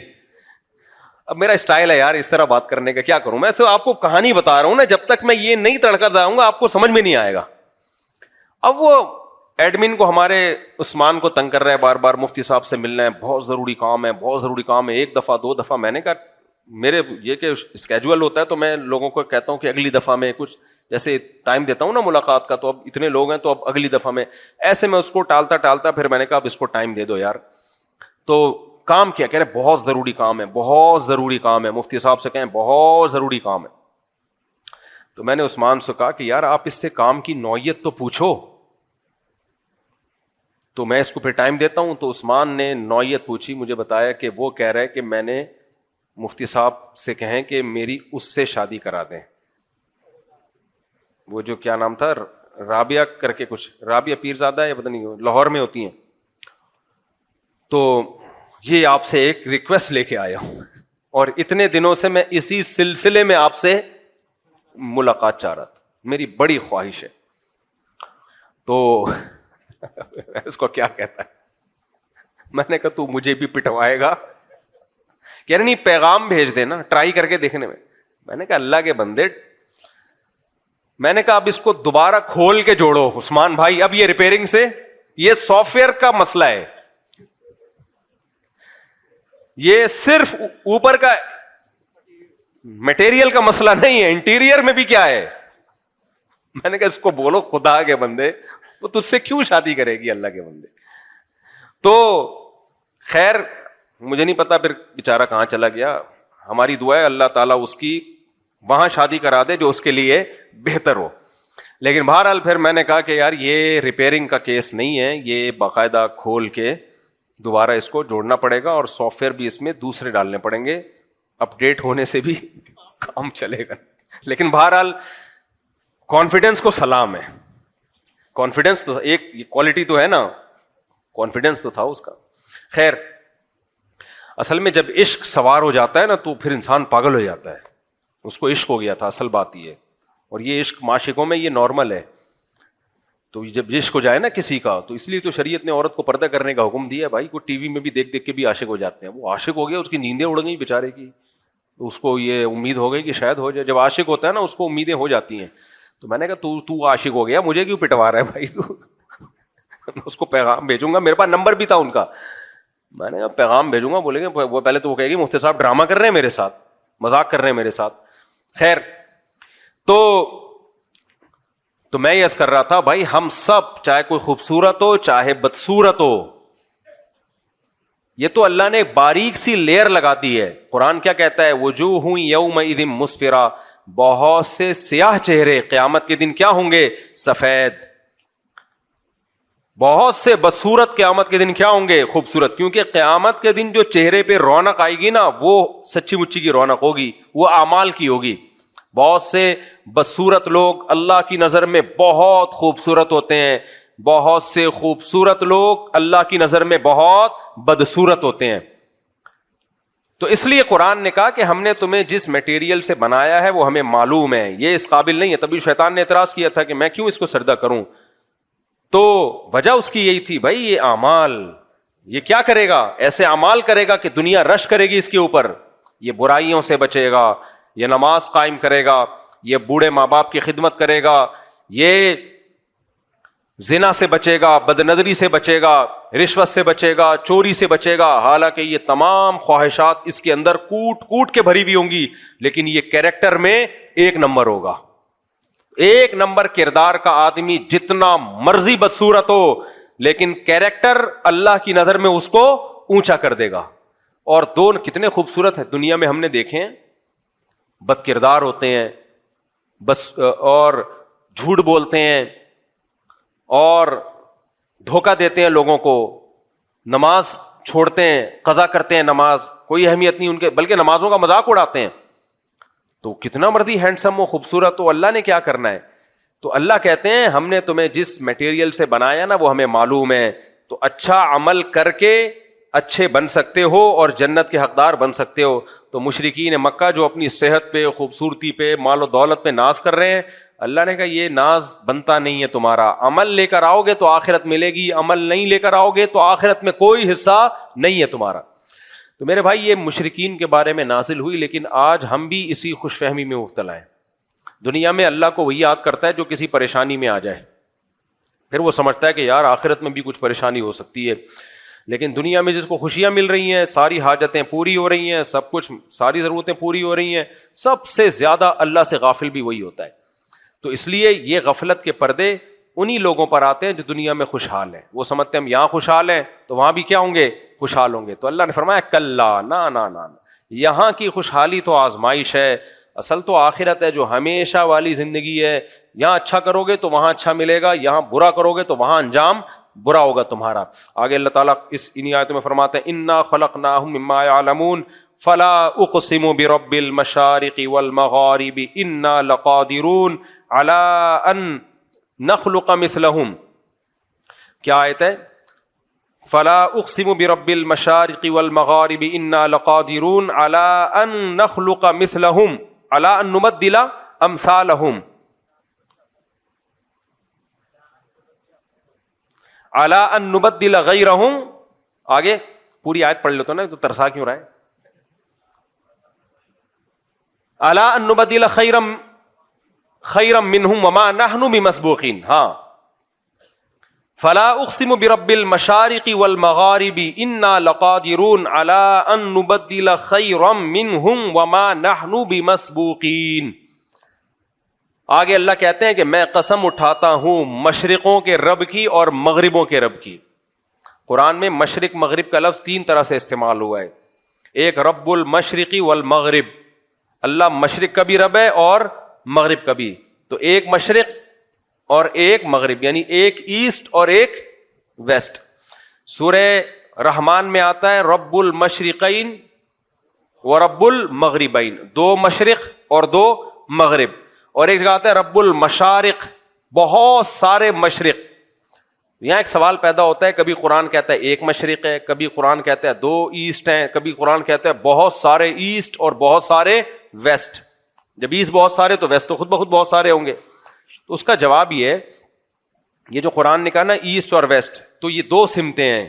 ایک تو وہ سمت ہے جہاں سے سورج نکلتا ہے ادھر, تو پوری اس سمت کو ایک سمت قرار دیا ہے, اور ایک وہ ہے جہاں سورج غروب ہوتا ہے. لیکن آپ کو پتا ہے کہ سورج ہمیشہ, سورج کا ایسٹ تبدیل ہوتا ہے.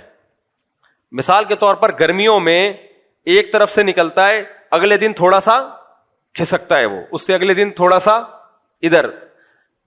اصولی طور پر جو اکویٹر کے دائیں بائیں جتنے بھی ممالک ہیں نا, جو اکویٹر پہ نہیں ہے, خط استوا پہ نہیں ہے, بلکہ دائیں بائیں جتنے بھی کنٹریز ہیں, ان میں ڈیلی مشرق تبدیل ہوتا ہے اور ڈیلی مغرب بھی تبدیل ہوتا ہے. بھائی آپ کھڑے ہو کر کسی دن کراچی میں دیکھ لیں, سورج یہاں سے نکلا ہے نا, تو ایک لائن کھینچ لیں, اگلے دن تھوڑا سا ادھر کو ہوگا, وہ اس سے اگلے دن تھوڑا سا ادھر کو ہوگا, پھر اگلے دن تھوڑا سا ادھر کو. تو 365 دنوں میں یوں جائے گا اور پھر یوں واپس آ جائے گا. تو یہ جو روزانہ تھوڑا تھوڑا ایسٹ چینج ہو رہا ہے, تو یہ بہت سارے مشرق ہیں.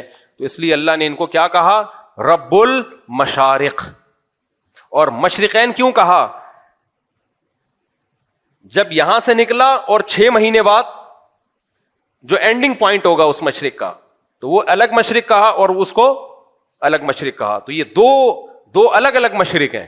تو اس لیے ان آیتوں میں تضاد نہیں ہے, بلکہ یہ بھی قرآن کی ایک بلاغت ہے کہ جس مشرق یعنی ایسٹ کے لفظ کی جتنی تعبیریں ممکن تھیں, وہ قرآن نے وہ تمام تعبیریں استعمال کی ہیں. تو اللہ فرماتے ہیں میں مشرقوں کے رب اور مغربوں کے رب کی قسم اٹھاتا ہوں, انا لقادرون, ہم قدرت رکھتے ہیں. کیونکہ جب قرآن نے کہہ دیا نا کہ عمل اچھا ہوگا تو جنت میں جاؤ گے, تو فوراً شیطان دل میں وسوسے ڈالتا ہے, پتہ نہیں بھائی اللہ میاں نے کہہ تو دیا ہے, بول تو دیا ہے, لیکن ایسا نہ ہو یہ سب ختم ہو جائے اور ہم مر مرا کے مٹی ہو کے ختم, لائف کو انجوائے ہی نہ کر پائیں اور سب کیا ہو جائے, برباد. یہ تو بڑا مشکل ہے یار, دوبارہ کون زندہ کرے گا؟ تو اللہ نے فرمایا انا لقادرون, ہم قدرت رکھتے ہیں, علی ان نبدل خیرا منہم, ہم پیدا کریں تم سے بھی بہتر, یعنی جو کنڈیشن آج ہے نا تمہیں دوبارہ اس سے اچھی باڈی میں پیدا کر دیں ہم. یہ اللہ نے اس لیے فرمایا کہ ریپیئرنگ کے بعد اوریجنل چیز نہیں بنتی, کچھ نہ کچھ فالٹ رہ جاتا ہے. گاڑی بنی ہوئی ہے, قیمت کیا ہو جائے گی؟ ڈاؤن. اب بن چکی ہے گاڑی. موبائل ایک دفعہ کھل کے دوبارہ بن گیا ہے, تو اب قیمت کیا ہو گئی؟ ڈاؤن. لیکن اللہ کہتے ہیں تمہیں تو اس پر اشکال ہو رہا ہے کہ ہم تمہیں موت کے بعد دوبارہ اسی جیسا بنائیں گے کہ نہیں, ہم تو اس سے بہتر بنا سکتے ہیں اور اس سے بہتر ہی بنے گا. حدیث میں آتا ہے کہ انسان کے قد اونچے اونچے ہوں گے اور ایسا جسم ہوگا ہمیشہ زندہ رہنے والا, اور آدم علیہ السلام کے قد پہ ہوں گے انسانوں کے قد. اتنے سے نہیں پیدا ہوں گے جتنے اب مارکیٹ میں آ رہے ہیں. جب ہم دوبارہ بنیں گے نا تو ہماری باڈی بہت بڑی ہوگی اور جوان ہوں گے سب کے سب. غیر مختون, جیسے ماں کے پیٹ سے پیدا ہوئے تھے نا اس کو ختنے نہیں تھی, تو بعد میں جو ڈینٹنگ پینٹنگ کا کام ہوا ہے نا یہ سب ختم. جو اوریجنل جو انسان کی شیپ تھی وہ ملے گی انسان کو. تو اللہ فرماتے ہیں انا لقادرون علی ان نبدل خیرا منہم وما نحن بمسبوقین, ہمیں اس کام میں کوئی ہرا نہیں سکتا, کوئی عاجز نہیں کر سکتا کہ میں دوبارہ پیدا کرنا چاہوں اور کوئی طاقت مجھے روک دے. کیونکہ انسان کو بار بار یہی وسوسے آتے ہیں, کیسے کیسے کیسے, ہاؤ از اٹ پاسبل, یہ کیسے ممکن ہے بھائی. تو اللہ کہتے ہیں خدا کے لیے کیوں ممکن نہیں.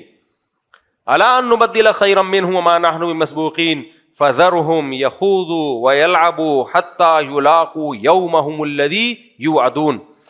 اتنی ساری باتیں کرنے کے بعد سورہ معارج میں کتنی آیتیں آئی ہیں, تو اللہ نے نبی کریم صلی اللہ علیہ وسلم کو تسلی دی کہ آپ نے حجت تمام کر دی ہے, آپ نے اللہ کا پیغام پہنچا دیا. ان کو یہ بھی بتا دیا کہ اعمال کی بیس پہ جنت ملے گی, اعمال کی بیس پہ جہنم ملے گی, موت کے بعد دوبارہ زندگی ہوگی, اور اچھے لوگوں کی کیا پہچان ہے وہ بھی آپ نے بتا دی. آج میں ایک آپ کو عجیب چیز بتاؤں, میں کمنٹس پڑھ رہا تھا, میرے جاپان کے بارے میں نا ایک ویڈیو آئی, مجھے تھوڑا سا پانی پلا دیں سادہ.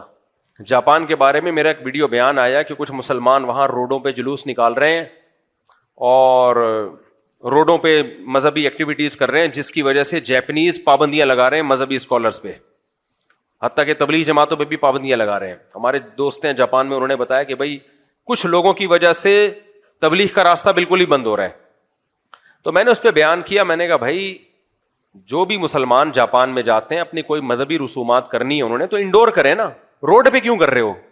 جاپان تو ایک بڑا ڈسپلن اور آرگنائز کنٹری ہے, وہ لوگ یہ چیزیں نہیں برداشت کرتے کہ روڈ بلاک کر دو. ہمارے یہاں والے جا کے وہاں بھی روڈ بلاک ہو رہے ہیں اور نعرے بازی ہو رہی ہے, تو یہ تو جاپانیوں نے احتجاج شروع کر دیا کہ مسجدیں بند کرو. تو کیوں ایسا کام کر رہے ہو؟ اس میں نیچے لوگوں کے کمنٹس بتاتا ہوں آپ کو. یار ایک تو یہ گلاس جو ہے نا اس کا منہ چھوٹا نہیں ہونا چاہیے, یہ عجیب سا مشکل ہو جاتی ہے. الحمدللہ, بسم اللہ میں نے پڑھی تھی. تو اس پہ لوگوں کے کمنٹس کیا تھے؟ اچھا ہے پابندیاں لگیں, تبلیغ پہ بھی لگیں, کیونکہ جاپانیوں میں ویسے ہی انسانیت ہے, اتنی صفائی پسند قوم, اتنا ڈسپلن, تو یہاں کے تبلیغ والے جا کے ان کو کیا سمجھائیں گے, اور یہ مذہبی اسکالر جاپانیوں کو جا کے باتیں سمجھائیں گے. وہ اتنی آرگنائز قوم, پہلے سے اتنی ترقی یافتہ, اتنے نیک شریف شرفا, کوئی چوری نہیں ہے, کرپشن نہیں ہے. میں نے وہ کمنٹ, بہت سارے کمنٹس آئے ہوئے تھے نا دے دنادن. میرا خیال تھا لوگوں کو افسوس ہوگا, ہائے پابندی لگ رہی ہے, یہاں تو پتہ چلا لوگ خوش ہو رہے ہیں. یہ سارے سیکولر لبرل لوگ ہوتے ہیں جو باتیں کر رہے ہوتے ہیں. یہ خوب سمجھ لو, یہ جو میں نے بھی سورہ معارج پڑھی ہے نا, ہمارے ہاں ایک بہت بڑا وہم لوگوں کو یہ ہو گیا ہے کہ اگر ہم انسانوں کی خدمت کرتے ہیں, ہم صاف ستھرے رہتے ہیں تو بس ہم بہت اچھے ہیں. یہ آپ کی بہت بڑی بھول ہے. اچھے ہونے کے علامتوں میں سے چند علامتیں یہ بھی ہیں کہ صاف ستھرا رہنا چاہیے, گندا میلا نہیں رہنا چاہیے, نیٹ کلین ہونا چاہیے, اور وغیرہ وغیرہ وغیرہ. یہ اچھے لوگوں کی علامات ہیں, لیکن یہ کل نہیں ہے. دیکھو, ایک آدمی اپنے ابا کو کہتا ہے آپ میرے ابا نہیں ہو, اس کے باپ نے اس کو پالا پوسا بڑا کیا, ماں نے دودھ پلایا, جوان کر دیا. اب یہ ماں سے کہہ رہے تو میری ماں نہیں ہے, اگر ہے بھی تو کیا کرنا ہے تو ہے, کیا کروں میں, مرنا ہے مرتی رہے, جینا ہے جیتی رہے, مجھے کچھ بات کی آرڈر دے گی میں نہیں ماروں گا. لیکن وہ صبح روزانہ ڈیٹول سے نہاتا ہے. کیا کرتا ہے؟ ڈیٹول سے نہاتا ہے. لائن میں جب بھی بل جمع کرانے جائے گا ہماری طرح پینڈوؤں کی طرح یہ نہیں کہ دھکے دے دے کے. ایک آدمی نا گیا, پہلے زمانے میں لائن لگی ہوتی تھی نا بلوں کی, تو لوگ گرمی میں دھوپ میں کھڑے ہوئے سڑ رہے ہیں. وہ زمانہ تو سب نے دیکھا ہی ہوگا, تو آن لائن ہو گیا سب کچھ.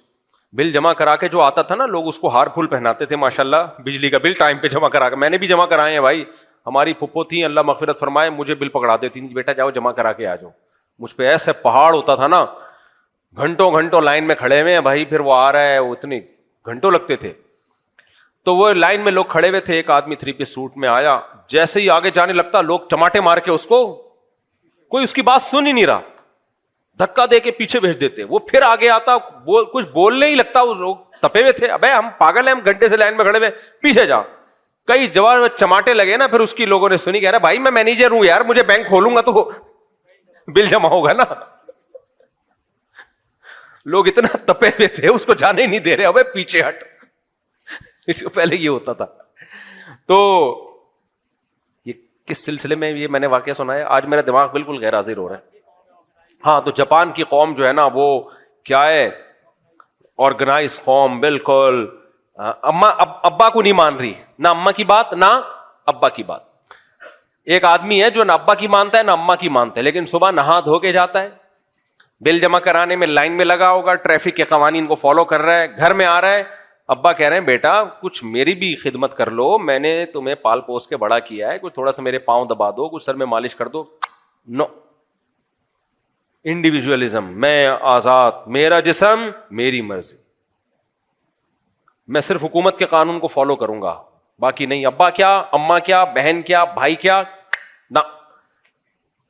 تو کتنا بڑا ظلم ہوگا. لوگ کہیں ماشاءاللہ بہت نیک. اب اسے کوئی تبلیغ والا آئے اور سمجھائے, جس کے کپڑے میلے ہوں, زاربن لٹک رہا ہو اس کا, اور وہ اس کو دروازے پہ نوک کرے یہ سمجھانے کے لیے کہ یار باپ سب سے پہلے, یہ تم غلط کر رہے ہو, اپنی ماں اور اپنے باپ کو عزت دو, اچھا انسان بننے کے لیے یہ ضروری ہے. اب کوئی تانا دے, یہ آ رہے ہیں شلوار قمیض والے ایسے آرگنائز آدمی کو سمجھانے کے لیے, جو لائن میں ہمیشہ لائن میں ہوتا ہے اور سگنل کے قوانین کی پابندی کرتا ہے, اور جب بھی بات کرے گا ایسے ایسے جھکے گا. اس کو سمجھانے کے لیے کون آ رہا ہے؟ یہ آ رہے ہیں پاکستان سے. او بھائی, جو سمجھانے کے لیے آ رہا ہے نا, وہ بڑے جرم سے روکنے کے لیے آ رہا ہے. یہ اگلے درجے کی چیزیں ہیں, لائن اور ڈسپلن وغیرہ. اس لائن کا اور ڈسپلن کا کرنا کیا ہے جب آپ بڑے بڑے ظلم کر کے بیٹھے ہوئے ہو؟ قرآن یہ کہتا ہے جو مجھے نہیں مانتا, سب سے بڑا حق اس کائنات میں انسان پر کس کا ہے؟ خدا کا ہے. جو میرے ساتھ شریک کرے گا یا میرا انکار کرے گا یا میرے پیغمبروں کو نہیں مانے گا, سب سے بڑا مجرم ہے وہ. اگر آپ جیپنیز کی یہ خاصیت دیکھتے ہو کہ یہ اتنے اچھے اور کھانا کھلاتے ہیں اور ڈیزاسٹر میں اتنے صدقے خیرات کرتے ہیں, تو حضرت ابو طالب سے زیادہ تھوڑی ہوں گے وہ. نبی کریم صلی اللہ علیہ وسلم کے سگے چچا ابو طالب, جو لوگوں کو کھانا بھی کھلایا کرتے تھے, اور 3 سال نبی کریم صلی اللہ علیہ وسلم کے ساتھ گھاٹی میں رہے ابو طالب. اس سے بڑی وفا اور غیرت کی کوئی مثال ہو سکتی ہے؟ بھائی خاندان کے لیے کٹنے والے بھی دنیا میں بہت کم ہوتے ہیں, مشکلات میں چھوڑ دیتے ہیں. حضرت ابو طالب کے پاس موقع تھا کہ 3 سال اس قحط میں رہنے کے بجائے اپنے بھتیجے کو چھوڑ دیتے اور قریش کا ساتھ دیتے. انہوں نے کہا نہ, خونی رشتوں کو نبھاؤں گا میں. جب ساتھ دینے کا وعدہ کیا ہے تو زبان کے پکے تھے ابو طالب. انہوں نے کہا جب ساتھ دینے کا وعدہ کیا ہے تو جینا بھی محمد صلی اللہ علیہ وسلم کے ساتھ اور مرنا بھی محمد صلی اللہ علیہ وسلم کے ساتھ. اس سے بڑی غیرت کی کوئی مثال مل سکتی ہے؟ لیکن صحیح مسلم کی حدیث ہے, حضرت عائشہ کو نبی نے کیا فرمایا؟ ابو طالب کی یہ نیکیاں ان کو آخرت کے عذاب سے نہیں بچا سکتی. کیوں کہ پیغمبر سے زیادہ حق, اپنے بھتیجے سے زیادہ حق کس کا تھا؟ اللہ کا, خدا کا, جس نے بنایا. اللہ کے ساتھ شرک کیا, اللہ کے حق کو ٹھکرایا. اس لیے اسلام ریئلٹی کی بات کرتا ہے. بھائی سب سے پہلے کون تھا؟ سب سے پہلے تو اللہ ہے جس نے آپ کو پانی سے پیدا کیا. جب آپ پیدا ہوئے تو ماں کی چھاتیوں میں دودھ پیدا کیا, پھر آسمان سے بارشیں برسائیں, زمین سے تناور درخت پیدا کیے اور نہریں جاری کر دیں, کھلایا پلایا. جب بلوغت کی دہلیز پہ قدم رکھا, اللہ نے نکاح کے لیے بیوی دی, اس سے اپنی خواہش پوری ہوئی, اس سے اولاد ہوئی. یہ ساری کی ساری نعمتیں یہ کس کی برکت سے ملی ہیں؟ کس نے دی ہیں؟ خدا نے دی ہیں. تو نبی نے فرمایا کہ انہوں نے اللہ کو یاد نہیں کیا, اور یہ نہیں کہا لا تخزنی یوم یبعثون, کہ اللہ قیامت کے دن مجھے رسوا مت کرنا. قیامت کا اس طرح سے ایمان نہیں تھا جس طرح اللہ نے ایمان رکھنے کا حکم دیا. تو اسلام نے بہت کلیئر کٹ بات کر دی ہے بھائی کہ سب سے بڑا محسن کون ہے؟ اللہ ہے. تو اس لیے یہ کافی نہیں ہے نجات کے لیے کہ آپ کے سڑکیں صاف ستھری ہوں اور آپ کے ملک میں امن ہو اور آپ رشوت نہ لیتے ہوں اور آپ نائس ٹو میٹ یو سے بات کرتے ہو. اللہ پھر بھی قیامت کے دن فرشتوں سے چپیڑے لگوائے گا. سمجھ رہے ہو؟ یہ بالکل ایسا ہی ہے جیسے آپ اپنے باپ کی مانتے نہیں ہو اور انکار ہی کر دیا آپ نے اپنے باپ کا, بولا یہ جمشید صاحب میرے والد صاحب ہیں ہی نہیں, وہ ثبوت دے رہے ہیں میں تمہارا باپ ہوں. بھائی تم بغیر باپ کے کیسے آ گئے؟ پھر وہ آپ کے والد کہہ رہے ہیں کہ اگر میں باپ نہیں ہوں تو کون باپ ہے؟ آپ کا تو کوئی بھی باپ نہیں ہے, میں خود بخود پیدا ہوا ہوں. باپ کے تو سر پاؤں سے زمین نکلے گی کہ نہیں نکلے گی؟ جیپنیز تو خدا کا انکار کرتے ہیں ڈارون کی تھیوری کے مطابق, کہتے ہیں خود بخود ہوا ہے سب کچھ. میں نے تو وہاں گیا ہوں, میں نے وہاں دیکھا ہے وہ پورا ڈارون کی انہوں نے تصویریں بنائی ہوئی ہوتی ہیں زمین پہ. اتنی ایک جگہ میں گیا تو انہوں نے پوری کے پہلے یہ تھا پھر یہ تھا پھر یہ تھا, پھر ہوتے ہوتے بندر پہ لائے, بندر سے بن مانس سے زوم کو چھوٹا کیا تھوڑا سا, جمشید پہ لا کے ختم کر دیا انہوں نے. ایسے بنا ہے. خدا کو بہت غصہ آتا ہے بھائی. اللہ کہتا ہے واہ واہ واہ واہ واہ, ایسے بنا دیا. تم روبوٹ بناتے ہو, وہ اس طرح نہیں بنتا جو بے جان ہوتا ہے, اور جاندار انسان ایسے خود بخود بن گیا. تو آپ اپنے والد کا انکار تو کر کے دیکھو, اور انکار اس بیس پہ کرو کہ میں خود بخود آیا ہوں. باپ کہے گا بیٹا کوئی خود بخود نہیں آتا, ماں ہوتی ہے باپ ہوتا ہے, پھر آتے ہیں. اور نادرا کے کاغذ دکھائے میں تمہارا باپ ہوں, ڈی این اے کروا کے ثابت کر دیا تمہارا باپ ہوں, آپ کو نہیں مانتا, اور پھر آپ کہہ رہے ہو کہ میں اچھا انسان ہوں کیونکہ میں صبح صبح روزانہ نہاتا ہوں, میرے جسم سے بدبو نہیں آتی, میں جب لوگوں سے بات کرتا ہوں اچھے اخلاق سے بات کرتا ہوں. تو باپ کہے گا بے وقوف کسی اور کو بنانا, میں تجھے اپنی جائیداد سے محروم کروں گا, تجھے وراثت سے محروم کروں گا, وراثت کھانے کے لیے آ جائے گا کہ یہ میرے باپ تھے, گھر سے نکال دوں گا میں تجھے, ٹھڈا مار کے نکالے گا وہ. پھر یہ لارے رپے نا کہ ڈسپلن, آرگنائزیشن اور اخلاق اور ملکی قوانین کو فالو اور ٹائم پہ ٹیکس دینا, باپ ان سے متاثر بولو نہیں ہو. بولا یہ منجن بیٹا کسی اور کے سامنے جا کے بیچنا, یہی کہے گا نا باپ. ماں بھی یہی کہے گی بیٹا منجن کسی اور کے سامنے بیچنا. خدا کافر کو قیامت کے دن نہیں بخشے گا, چاہے ہم اس کی تعریف میں زمین آسمان کے قلابے ملا دیں. اللہ نے کہہ دیا کہ حتی یلج الجمل فی سم الخیاط, کافر پر میں نے جنت کو ایسے حرام کیا ہے اور جہنم کو ایسے واجب کیا ہے جیسے اونٹ سوئی کے ناکے میں داخل نہیں ہو سکتا, امپاسبل. ایسے ہی کافر جو میرا منکر تھا, میرے پیغمبروں کا منکر تھا, وہ کسی صورت میں جنت میں داخل نہیں ہو سکتا, کتنے اچھے اعمال کر لے وہ, کیونکہ بہت بڑا جرم کیا. بھائی اللہ کی تو ویلیو ختم ہو گئی ہے دنیا میں. خدا بھی ہے, اس کی کیا اس کے احکامات ہیں, اس کو تو مانتے ہی نہیں ہے لوگ. تو اللہ کہیں گے پھر کیا مجھ سے امیدیں لگاتے ہو؟ اس لیے میرے بھائی یہ جو میں امن و امان ہوتا ہے نا, بعض بڑی طاقتیں جن میں بہت ڈسپلن, امن و امان, تو ہمارا نام نہاد لبرل طبقہ بڑی تعریفیں کرتا ہے, کہہ رہی ہے اسلامی ملکوں کا حال دیکھو, غربت, کرپشن, ٹارگٹ کلنگ, اور وہ دیکھو کیسی ترقی کی ان لوگوں نے, ان کے ملک میں امن دیکھو, اور سڑکیں میں بھی یہ دیکھ کر آتا ہوں وہاں زبردست سڑکیں, گٹر ہی نہیں ہے تو ڈھکن کا تو تصور ہی ختم, زبردست. لیکن ایک بات یاد رکھو, ڈاکو کے گھر میں ہمیشہ امن ہوتا ہے. ڈاکو کا جو اپنا گھر ہے وہ جھونپڑا نہیں ہوتا, وہ شیش محل ہوتا ہے, لگژری, اس میں باتھ روم بڑے, ہمارے جو ہمارا کچن ان کے باتھ روم سے زیادہ گندا ہوتا ہے. وہ میں نے ایک واقعہ سنایا تھا نا, ایک آدمی نے کسی کو رشتے کا انکار کیا, بولا تمہاری جو دکان ہے نا ہمارے باتھ روم اس سے بڑے ہوتے ہیں. تو خیر, تو وہ جو ڈاکو ہوتے ہیں نا بڑے بڑے, آپ ان کے گھر جا کے دیکھو, جو بڑے بڑے اسمگلر ہیں, بڑے بڑے ڈاکو ہیں, آپ ان کے گھر جا کے دیکھو, ایسے لگژری اور امن, کسی کو اونچی آواز سے بات کرنے کی اجازت نہیں ہے. تو اس سے ظاہر پرست لوگ متاثر ہوتے ہیں, احمق بے وقوف لوگ, سمجھتے ہو. اب آپ گئے کسی ان کے گھر میں, وہ جو ہیں ہمارے ایک بڑے ہیں, ان کے گھر آپ گئے, پوری دنیا میں مشہور ہے کہ وہ ماشاءاللہ سب کو پتہ ہی ہے کس کی بات ہو رہی ہے. اب آپ جب ان کے گھر میں گئے تو آپ نے دیکھا بے یار ہم تو سمجھتے تھے یہ چور ہیں, لیکن ان کے گھر میں دیکھو یار سونے کے نلکے لگے ہوئے ہیں, کہیں سے فرش ٹوٹا ہوا نہیں ہے, سیوریج کا اتنا بہترین نظام, واش روم بند ہونے کا کوئی چانس ہی نہیں ہے, اور ملازمین سارے ٹائم پہ آتے ہیں, ٹائم پہ جاتے ہیں, ان کو تنخواہیں بھی ٹائم پہ ملتی ہیں, اور ان کے گھر میں کوئی اونچی آواز سے بات بھی نہیں کر سکتا, ایسا اچھا ماحول. اور لوگ کہتے ہیں یہ ڈاکو ہے. بھائی کیسے بے وقوف لوگ ہیں. اور بھائی ڈاکو ہے تبھی تو اس نے سب کو لوٹ لاٹ کے اپنا گھر بڑا ٹائٹ خاندانی قسم کا بنا لیا ہے. نہیں ہے میرا خیال ہے بات.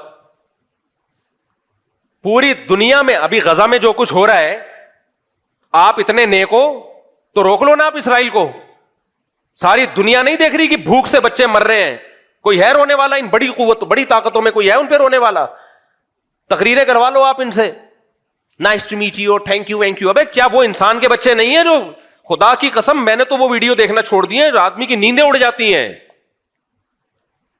نیندیں اڑ جاتی ہیں انسان کی. ڈپریشن میں جا رہے ہیں لوگ, وہ جو بچوں کی بھوک سے مرنے کی ویڈیوز آ رہی ہیں. تو یہ کون ہے اس کا ذمہ دار؟ یہ اسلامی ملکوں نے کیا ہے یا ان بڑی طاقتوں نے کیا ہے یہ حال؟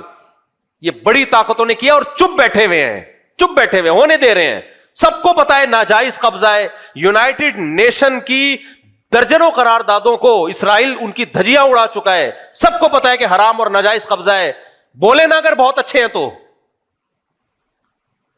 صرف دو چار بیان داغ دیتے ہیں. ابے بھائی وہ ویسی مدد کرو جیسے یوکرائن کی مدد کر رہے ہو تم سب مل کے. رشیا چھوٹے سے ملک, یوکرائن کا کچھ نہیں بگاڑ پارا.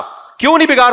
اتنی بڑی طاقت ہے, یوکرائن پہ کتنے حملے کیے ہیں, یوکرائن کا کچھ نہیں ہو رہا. کیوں؟ پورا یورپ یوکرائن کی مدد کر رہا ہے, منہ سے ہوائی فائر نہیں کر رہا. لیکن ادھر فلسطین کا مسئلہ ہے تو منہ سے فائرنگ ہو رہی ہے,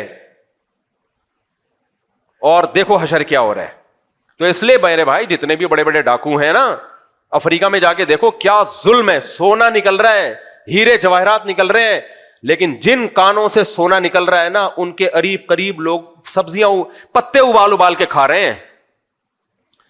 سمجھ میں آ رہی ہے کہ نہیں آ رہی بات؟ یہ بڑی طاقتیں وہاں پر امن قائم نہیں ہونے دیتی, کیونکہ ان کو پتا ہے جس دن یہاں امن قائم ہو گیا ان کے وسائل یہی لوگ استعمال کریں گے. نہ ہم بڑے ڈاکو ہیں, ہم نے اپنے ملک میں بدامنی نہیں پھیلانی, تاکہ مفتی طارق مسعود جب آئیں بولیں نائس ٹو میٹ یو, کیا خوبصورت. لیکن مفتی طارق مسعود جاتا ہے, اوے یہ مفتی طارق مسعود نکال دینا. دنیا بے وقوف بنتی ہے میرے بھائی ان بڑے بڑے ڈاکوؤں سے. ہم الحمدللہ بے وقوف, ہمیں اللہ کا بڑا فضل ہے, ہم مومن ہیں. ہم جھونپڑے میں مر جائیں خدا کی قسم ایمان کے ساتھ, کیونکہ اس ایمان کی برکت سے ہمیں یہ پتا چل گیا کہ صحیح کیا ہے اور غلط کیا ہے, یہ ہمیں پتا چل گیا ہے. تو یہ جو ہمارے ملکوں میں بدامنیاں اور غربت اور مہنگائی, یہ بھی انہی بڑے ڈاکوؤں کی برکتیں ہیں. مودی نے ہم پہ اٹیک کیا, جواب میں ہم نے تماچا مارا ہے تو رکا ہے وہ. اگر یہ ہم اٹیک کرتے پہلے, دنیا ہمیں چھوڑتی؟ بولو.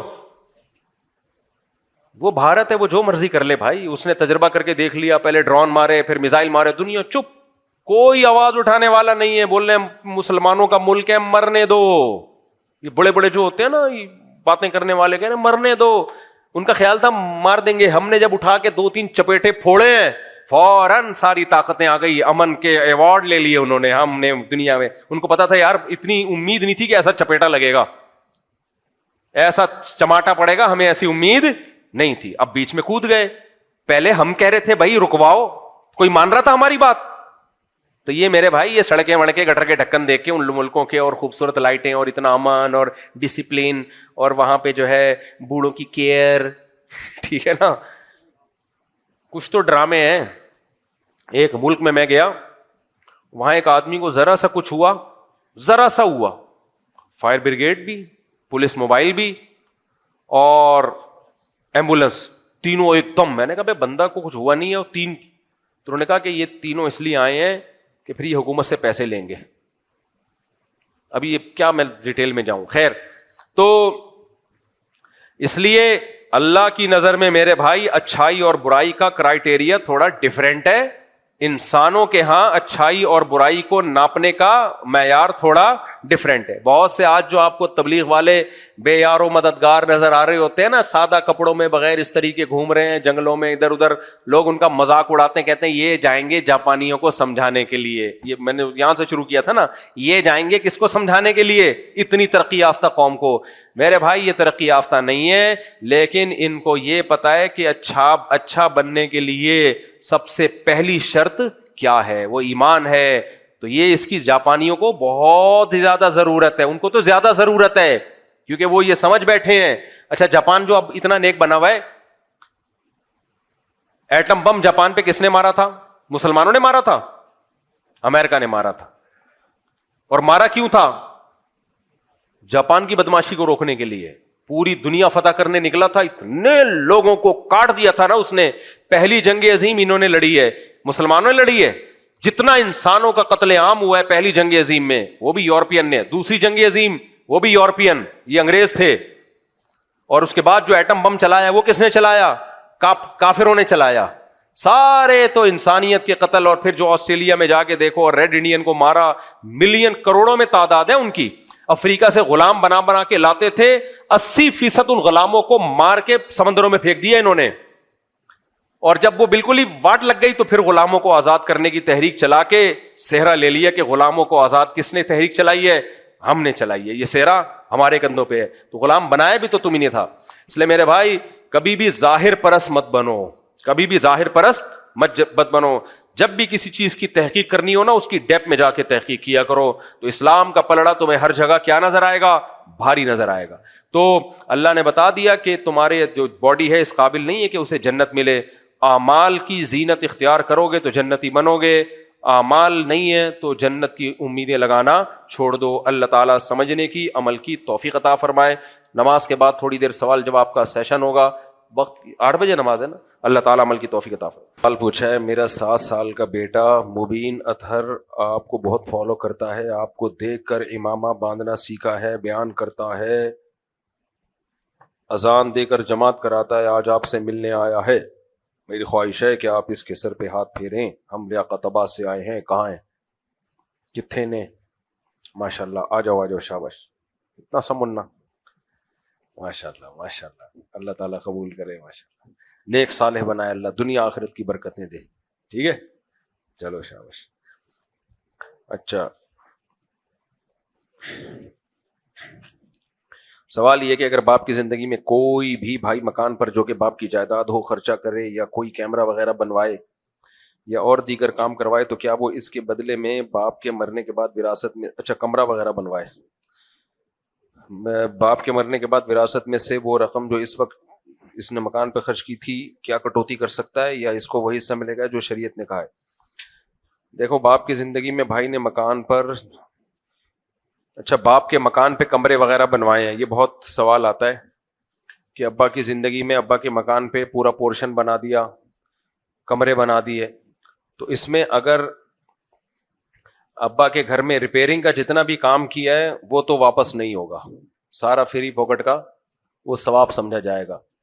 نلکے لگا دیے, ٹائلیں لگا دیں, کمرہ ٹوٹ رہا تھا یا واش روم کو ریپیئر کر دیا یا نیا واش روم بنا دیا, سب فری پاکٹ کا ہے.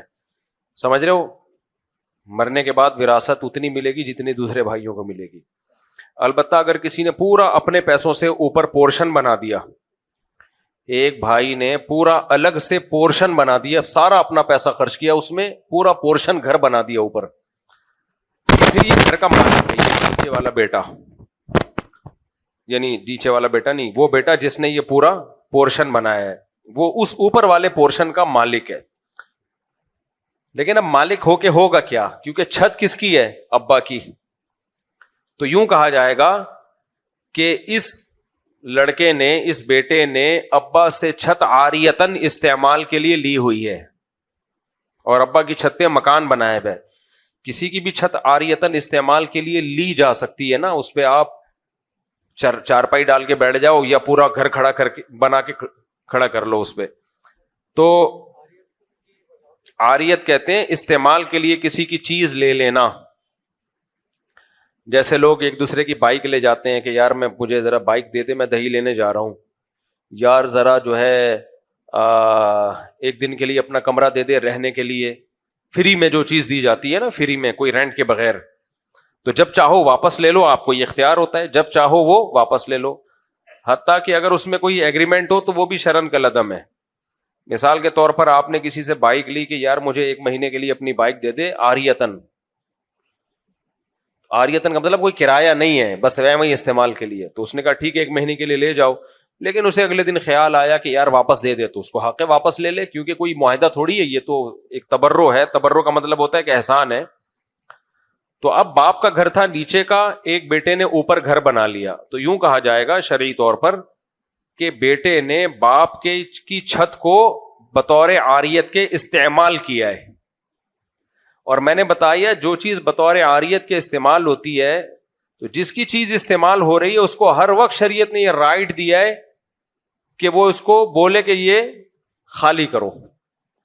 تو آپ کسی کے گھر کے اوپر بھی اپنے پیسوں سے پورشن بناتے ہو تو گھر کے مالک کو یہ رائٹ ہر وقت ہوتا ہے کہ وہ آپ کو بولے ہٹا بھی اپنا پورشن، یہ ہر وقت اس کو یہ حق حاصل ہے۔ اس لیے جب پورشن بنایا کرو تو یہ سوچ سمجھ کے بنایا کرو کہ یہ نیچے والا جس کا گھر ہے اس کو یہ رائٹ ہے کہ وہ اوپر والے کو بولے کہ یہ خالی کر دو، یہ ہٹا بھی اپنا سارا ملبہ ہٹاؤ، یہاں سے لے کے جاؤ اس کو۔ تو جو نیچے کا مالک ہے بشرطے کہ ملکیت پہلے ہو اور گھر پھر آپ نے بعد میں بنایا ہو تو اس کو یہ رائٹ حق حاصل ہے، کیونکہ اس کی چھت استعمال ہو رہی ہے۔ اب باپ کا جب انتقال ہو گیا تو اب سارے شرکا اس کے مالک ہو گئے نیچے کے پورشن کے، تو اب اصل مسئلہ تو یہی ہے کہ نیچے کے شرکا بولیں، ان کو یہ شریعت نے حق دیا ہے، وہ بولیں کہ بھائی یا تو تم یہ خالی کرو، یہ ملبہ اٹھا کے لے جاؤ سارا توڑ تاڑ کے، ہمیں ہماری چھت خالی چاہیے۔ تو اصل مسئلہ تو یہی ہے، لیکن چونکہ اس میں اوپر والے کا نقصان بہت ہوتا ہے، بعض چیزیں قانونی تو ہوتی ہیں، شرعاً جائز بھی ہوتی ہیں، لیکن مشورہ نہیں دیا جاتا اس کا۔ تو اب ہم فتویٰ جب اس کا لکھتے ہیں تو یہ لکھتے ہیں کہ سب شرکا کو یہ حق حاصل ہے کہ وہ یہ بولے کہ بھائی سے کہ تم یہ گھر تم خالی کرو، ہم یہ وراثت میں تقسیم نہیں کریں گے، ملبہ توڑ کے لے جاؤ، یا ملبے کی قیمت ہم سے لے لو اور یہ پورشن اب ہمارا ہو گیا۔ گھر کی قیمت نہیں بلکہ کس کی قیمت؟ ملبے کی قیمت، کیونکہ تم بھی ملبہ توڑ کے جاؤ گے تو ملبہ بکے گا نا، تمہارا ملبہ ہی بنتا ہے اب، تو ہم سے ملبے کی قیمت لے لو اور یہ گھر ہماری ملکیت میں دے دو۔ لیکن چونکہ اس میں نقصان بہت ہے اوپر والے کا جس نے پورا پورشن بنایا ہے، تو ہم جب فتویٰ لکھتے ہیں تو اس میں لکھتے ہیں کہ اصل تو یہی ہے، یہ اصل اس لیے لکھتے ہیں کہ اوپر والا چوڑے میں نہ آئے، وہ یہ سمجھے کہ اب جو بھی نیچے والے جس پہ بھی راضی ہو گئے نا وہ ان کا احسان ہوگا، اصل تو ان کو حق ہے کہ وہ مجھے کہیں کہ توڑ تاڑ کے خالی کرو۔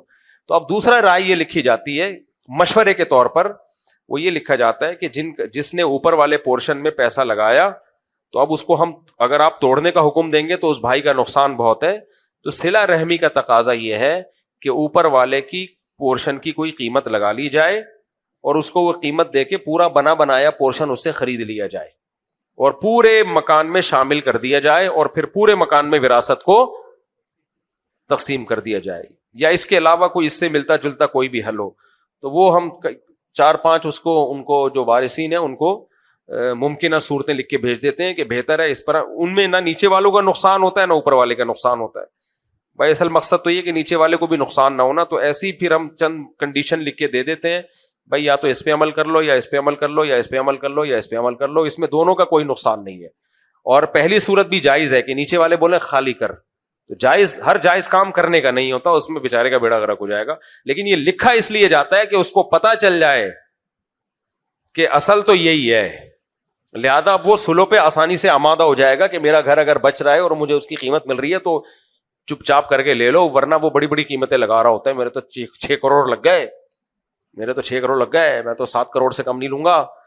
تو ایسے بدماش کو بتایا جائے گا بھائی تیرا حق تو ملبے میں ہے، کسی اور کی زمین پہ چھت پہ تو نے گھر بنایا ہوا ہے، تو جس کی چھت ہے اس کو یہ حق حاصل ہے، توڑ تاڑ کے لے جا، تو پھر وہ انسان کا بچہ بنتا ہے، بولتا ہے جتنے مل رہے ہیں اتنا لے لو، یہ ہو گیا میرے بوئی۔ اس لیے اوپر والے پورشن میں گھر بنانے سے پہلے نا کسی مفتی سے مشورہ لے لیا کرو، لوگ دنادن خرچ کر رہے ہوتے ہیں، بعد میں جب مسئلہ آتا ہے تو آنکھوں کے سامنے اندھیرا آنے لگتا ہے۔ تو جب تم کسی کی زمین پہ گھر، یہ لوگوں کی زمینوں پہ بھی لوگ گھر بنا رہے ہوتے ہیں، زمین جناب بڑے بھائی کی ہے, چھوٹے بھائی نے گھر بنا دیا اس میں.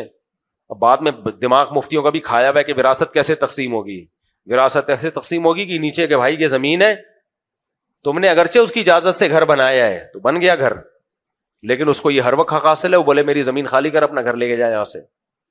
تو نارمل حالات میں تو وہ یہ نہیں کہتا, کوئی قیمت طے کر لیتے ہیں, لیکن جب لڑائی ہوتی ہے تو پھر وہ یہ کہتا ہے, جب لڑائی ہوتی ہے جھگڑا ہوتا ہے پھر کہتا ہے ہٹا, پھر مفتی اسی کا ساتھ دے گا جس کی زمین ہے. نہیں آ رہی سمجھ میں بات. میرا نام محمد یوسف ہے اور میرے باپ کا نام. دیکھو یہ مالی معاملات میں نا بہت سیدھا رہنا چاہیے. میں نے پتا ہے کیا وصیت نامہ جو لکھا ہوا ہے میں بتاتا رہتا ہوں نا, تاکہ آپ لوگ کو بھی عبرت ہو. اب ظاہر ہے میں جب مروں گا تو اتنے پیچھے وارثین ہوں گے, تو ان کو جھگڑے سے بچانے کے لیے, حالانکہ مجھے امید ہے کوئی نہیں جھگڑے گا آپس میں انشاءاللہ, لیکن ہم تو پورا انتظام کریں نا. میں نے گھر کی چیزوں کا بھی لکھا ہوا ہے کہ کون سے گھر میں کس کی چیز کس کی ہے.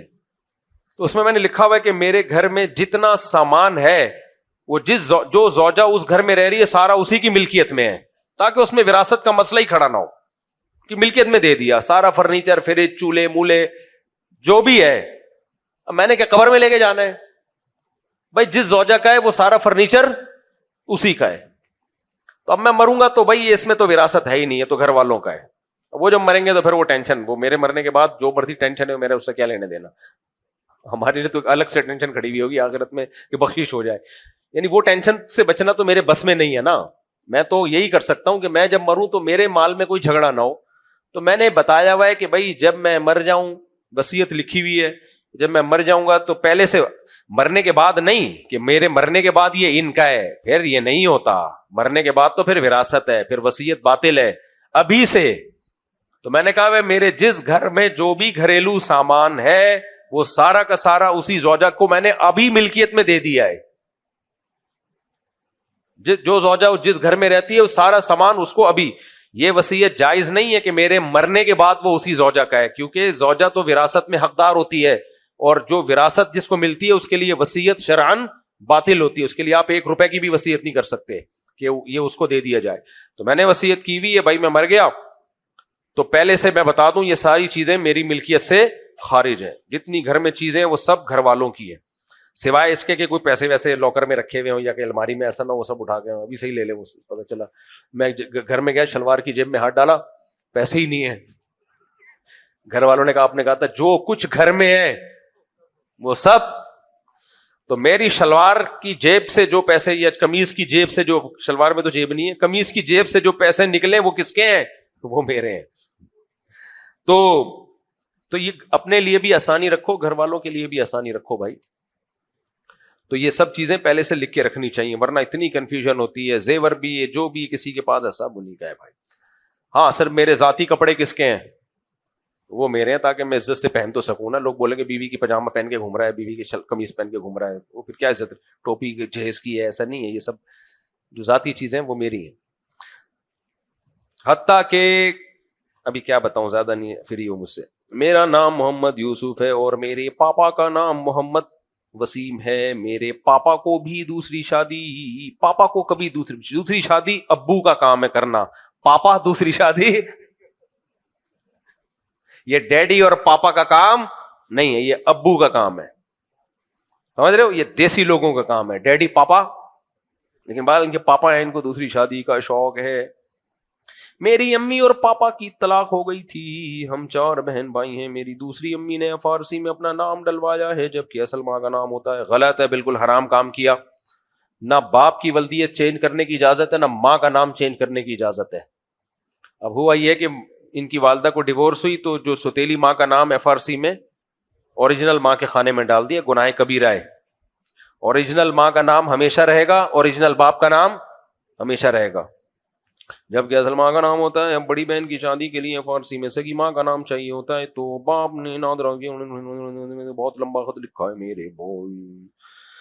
یار یہ تو آپ نے پورا لمبا چوڑا خط لکھ دیا. بہرحال نادرا میں نام چینج کروائیں اور جو بھی اس کی قانونی کاروائی ہے پوری کریں. یہ کبیرہ گناہ ہے, جائز نہیں ہے. اور جب بہن کی شادی ہو تو بھی اصل والدہ کا نام والے ڈاکومنٹس جمع کرائیں, اس میں جو ممکن ہے جتنا ممکن ہے کریں. مفتی صاحب مجھے آپ سے پوچھنا ہے کہ میرا دل کبھی نماز میں لگتا ہے اور کبھی نہیں, کبھی اچھا کام کرنے کا دل کرتا ہے اور کبھی نہیں.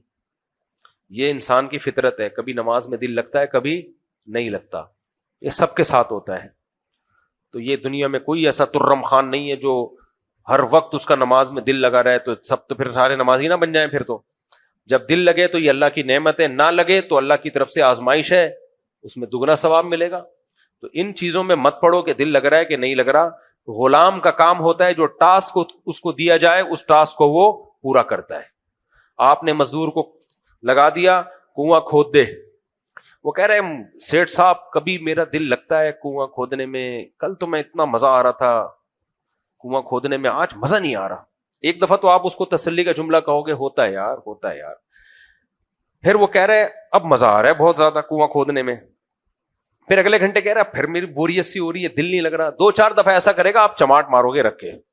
بولے گا انسان کا بچہ بن کنواں کھود, جو تجھے کام لگایا نا وہ کھود, تیرا دل لگے نہ لگے جو کام ہے اس کو فوکس کر.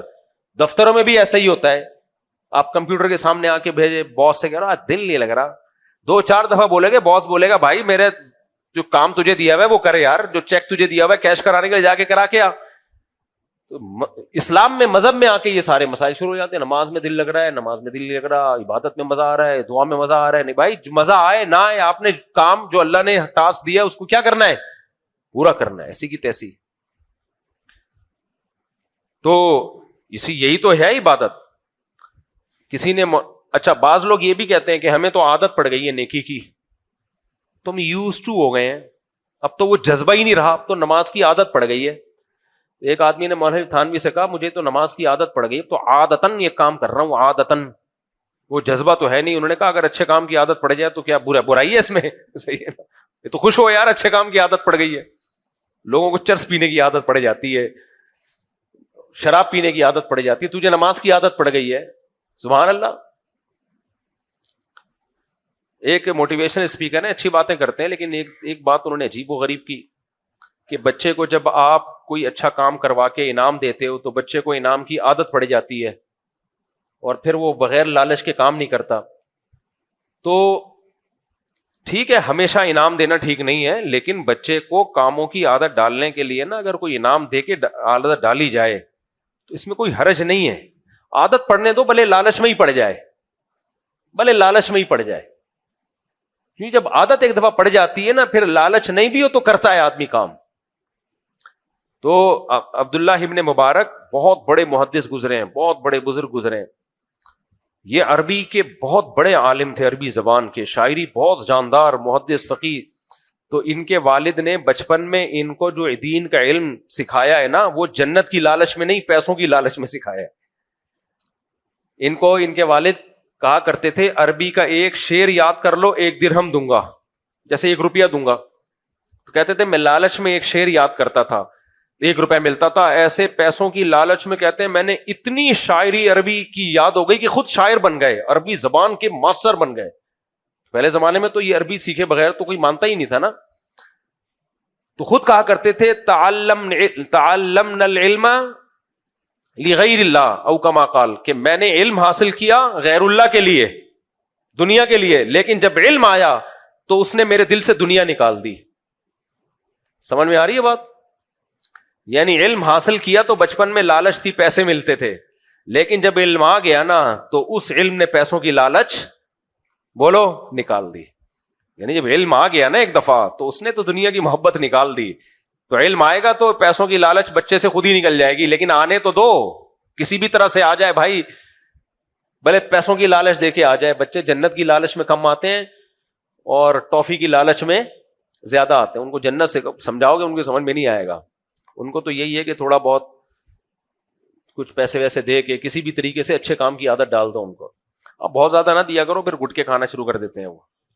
آج ہمارے گارڈ نے, اللہ معاف فرمائے, اتنی بڑی پان کی پیک تھوکی ہے. ہمارے دوست ہے, وہ نیا فرش بنا ہوا تھا, اس کی چیٹیں وہاں تک گئی. میں نے اس کو بولا نہیں, میں نے کہا یار تو پان کھاتا ہے؟ کہتے استاد جی کبھی کبھار کھاتا ہوں, لیکن جتنی بڑی پیک تھی نا وہ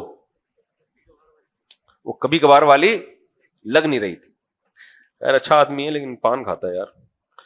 مجھے آپ سے پوچھنا تھا کہ میرا دل کبھی نماز میں لگتا ہے. یہ ہو گیا میرے بھائی, آئندہ یہ قیامت تک کسی سے نہیں پوچھے گا کہ نماز میں دل لگتا ہے کہ نہیں لگتا. مفتی صاحب آپ نے وزیر اعظم کی تعریف کی فلسطین پر بات کرنے پر، جبکہ انہوں نے 1967 کے مطابق تقسیم پر بات کی اور 2 ریاستی حل پیش کیا، جس میں ریاست فلسطین کے ساتھ ناجائز ریاست اسرائیل کو تسلیم کرنا پڑ رہا ہے۔ جو وزیر اعظم نے بات کی ہے نا وہ فلسطینیوں کا مطالبہ ہے، سمجھ رہے ہو؟ تو مدعی سس گواہ چس بننے کی کوشش نہ کرو اگر یہ اس طرح سے حل ہو جاتا ہے، ان پہ ظلم رک جائے گا اور ان کو بھی ایک آزاد ریاست مل جائے گی، تو یہ تو پہلے فیصلہ ہو چکا تھا، تو یہ some thing is better than nothing. ابھی جو حالات چل رہے ہیں، اچھا جو لوگ مشورے دے رہے ہوتے ہیں نا ان کے بچوں پہ بھوک اور افلاس آئے، پھر ہم پوچھیں گے کہ اب آپ مشورہ دو، آپ کا کیا خیال ہے؟ وہ کہیں گے جس طرح سے جوڑ توڑ کر کے بھائی یہ ظلم ختم ہو ہم راضی ہیں۔ تو دوسروں پہ جو گزر رہی ہے نا ان کے حقائق کو، گراؤنڈ ریئلٹی کو سامنے رکھ کر فیصلہ کرو۔ اور اسرائیل کبھی بھی اس حل پہ نہیں آئے گا کیونکہ اس میں اسرائیل کو نقصان ہے۔ تو اسرائیل یہ اس حل جو ہے نا جو 1967 سے پہلے کا جو اسرائیل تھا وہاں تک چلا جائے، اسرائیل اس کو نہیں مان رہا ہے۔ تو آپ وہ باتیں کر رہے ہو جو یعنی جو عملی طور پر ممکن ہی نہیں ہے، تو اس لیے وہ بات کرو جو فلسطینیوں کے حق میں ہو۔ دیکھو میں آپ کو ایک بات بتاؤں، ابھی اس پاکستان میں سیاسی اکھاڑ پچھاڑ چل رہی ہے۔ جیسے جب عمران خان کوئی اچھا کام کرتا تھا مخالفین نے کیڑے ہی نکالنے تھے کہ نہیں نکالنے تھے؟ ہر اچھے کام کو گھما پھرا کے غلط قرار دینا تھا۔ تو ہم نے ہمت کی، ہم نے عمران خان کے اچھے کام کی تعریف کی۔ تو اب یہ کام موجودہ حکومت کے ساتھ ہو رہا ہے، موجودہ حکومت سے ہمارے بھی درجنوں اختلافات ہیں، لیکن اگر کوئی اچھا کام کرے تو ہمارے پی ٹی آئی کے جو دوست ہیں وہ بیٹھے ہوئے ہیں توپے لے کے۔ میں کہتا ہوں یہی تقریر عمران خان کرتا تو واہ واہ ہو جاتی، بلے بلے دیکھو کیا زبردست جاندار تقریر کر کے آیا ہے۔ تو مجھے یہ ایسا لگ رہا ہے کہ یہ ذاتی بغض اور ذاتی انا کا کچھ مسئلہ زیادہ بنا ہوا ہے۔ تو بھائی ہم لوگ نیوٹرل ہی رہیں تو اچھا ہے۔ میں تو یہ بات کر رہا تھا بھائی ہماری پالیسی ہے کہ کوئی بھی اچھا کام کرے گا ہم اس کی اپریشیٹ کریں گے۔ تو جب عمران خان نے کیا تھا ہم نے سلوٹ کیا، شہباز شریف نے کیا تو ہم اس کو بھی سلوٹ کر رہے ہیں، تو اس نے اچھی بات کی۔ اب اس پہ کچھ لوگ اعتراضات کر رہے ہیں یہ تو اسرائیل کو تسلیم نہیں کر رہے۔ فلسطین کی باقاعدہ ایک پاورفل ریاست جس میں بیت المقدس کس کے ہاتھ میں ہوگا؟ فلسطین کے۔ تبھی اسرائیل اس سجیشن پہ قطعاً راضی نہیں ہے۔ وہ جو حل پیش کر رہا ہے اس حل میں تو یہ کہ بالکل فلسطینیوں کو نہتا کر دیا جائے، تو اس کے مقابلے میں یہ جو بات کی ہے یہ بہت جاندار بات ہے، اس پہ قوم کو اپریشیٹ کرنا چاہیے۔ تو اپنے ذاتی اختلافات کو ایک طرف کر کے، سمجھتے ہو گے نہیں سمجھتے؟ بعض لوگ تو یہاں تک بات کر رہے ہیں کہ یہ اسرائیل کو تسلیم کرنے جا رہے ہیں، اسرائیل کو تسلیم کرنے جا رہے ہیں۔ ایسا نہیں ہے، پاکستان اسرائیل کو تسلیم کرنے نہیں جا رہا، نہ فوج اسرائیل کو تسلیم کرنے کا کوئی اشارہ دیتی ہے، اور دور دور تک کوئی ارادہ نہیں ہے فوج کا اسرائیل کو تسلیم کرنا۔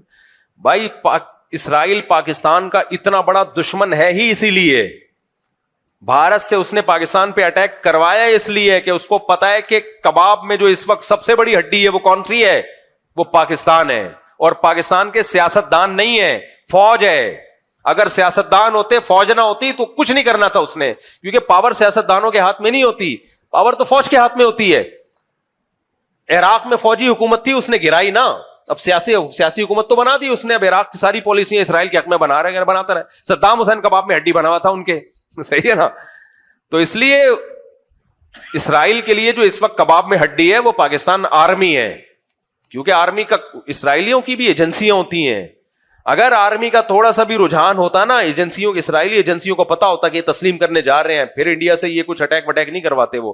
اس لیے میرے بھائی عمران خان سے آپ محبت کریں، عمران خان کو فیور کریں، 100 دفعہ کریں، لیکن یہ نہیں کہ اوٹ پٹانگ آپ جو بھی حکومت کوئی اچھا مثبت کام کرے تو آپ نے بس اس کے اگینسٹ ہی جانا ہے۔ ڈالر کو اسٹیبل کر لیا ہے فوج نے، ڈالر کو اسٹیبل کر لیا، جس سپیڈ سے ڈالر تباہ ہو رہا تھا نا، گر رہا تھا، وہ روکا ہے۔ اسمگلنگ پہ پابندی لگا کے باقاعدہ فوجیوں کی لڑائی ہوئی ہے بارڈر پہ، جو اسمگلنگ ہو کے جا رہا تھا، فوجی شہید ہوئے اس میں بہت زیادہ۔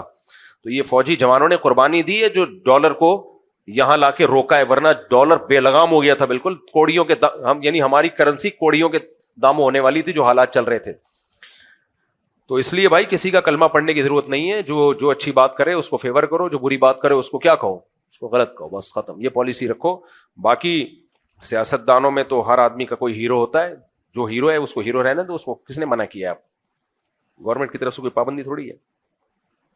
میرے کتنے لوگ ہیں جو میرے بیان سنتے تھے, مجھے بار بار کہ آپ نے وزیر اعظم شہباز شریف کی اس مسئلے میں تعریف کر دی ہے تو آپ کا بیان سننا چھوڑ دیا ہم نے, آپ بھی 2 ٹکے کے آدمی نکلے.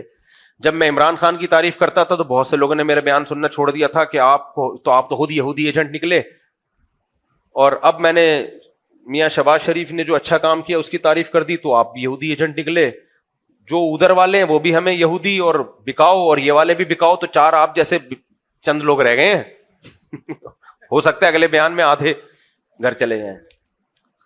تو نہ اتنی جلدی کسی سے محبت کرو, نہ اتنی زرد رسی باتوں پہ کسی سے بدگمانی کرو. اور علماء کے بارے میں تو ایک بات یاد رکھو, علماء سے آپ دین سیکھنے کے لیے آتے ہو, جائز ناجائز سیکھنے کے لیے آتے ہو. تو میڈیکل سائنس کی وہ کوئی بات کریں, آپ بول دو مفتی صاحب غلط کہہ رہے ہیں. میں اگر بولتا ہوں میڈیکل سائنس یہ کہتی ہے کہ یہ کھانے سے طاقت آتی ہے, آپ بولو مفتی صاحب ہیں, مفتی صاحب نے اس دن جو مسئلہ بتایا تھا نا, اوپر والا پورشن بھائی بنائے تو یہ شرعن کیا ہے, یہ ٹھیک ہے. باقی مفتی صاحب نے جو بتایا کہ گوشت کھانے سے مسل بنتے ہیں, جم جانے سے یہ ہوتا ہے, یہ ڈاکٹروں کی فیلڈ ہے, مفتی صاحب سے اس میں غلطی ہوئی ہے, بول دو, کوئی ایسا مسئلہ نہیں ہے. یہ نہیں بولو کہ مفتی صاحب کذاب, دجال, پھینکو, بکاؤ, مفتی صاحب نے جم والوں سے پیسے لیے ہوئے ہیں تاکہ جم کے فضائل سنائیں. مفتی صاحب اس دن کہہ رہے تھے کہ دیسی مرغی کھایا کرو, اصل میں ان کا دیسی مرغی کا بزنس ہے. یہ پھر زیادتی ہو جائے گی. تو اختلاف کر لو, 100 دفعہ کر لو, بھائی ہماری فیلڈ ہی نہیں ہے نا یہ میڈیکل سائنس. اگر بول دوں تو آپ بولو غلط بول دیا, ختم. ہمارے بھی بعض بزرگ ایسے ہیں جنہوں نے کوئی بات کی, ہمارے شیخ حضرت مفتی رشید احمد صاحب, میں ان سے بیعت تھا اور ایسی عقیدت مجھے اب بھی ان سے ہے نا کہ آپ سوچ نہیں سکتے. لیکن وہ میڈیکل سائنس میں ڈاکٹروں کو کہتے تھے یہ الو بنانے کی مشینیں ہیں. اللہ معاف فرمائے.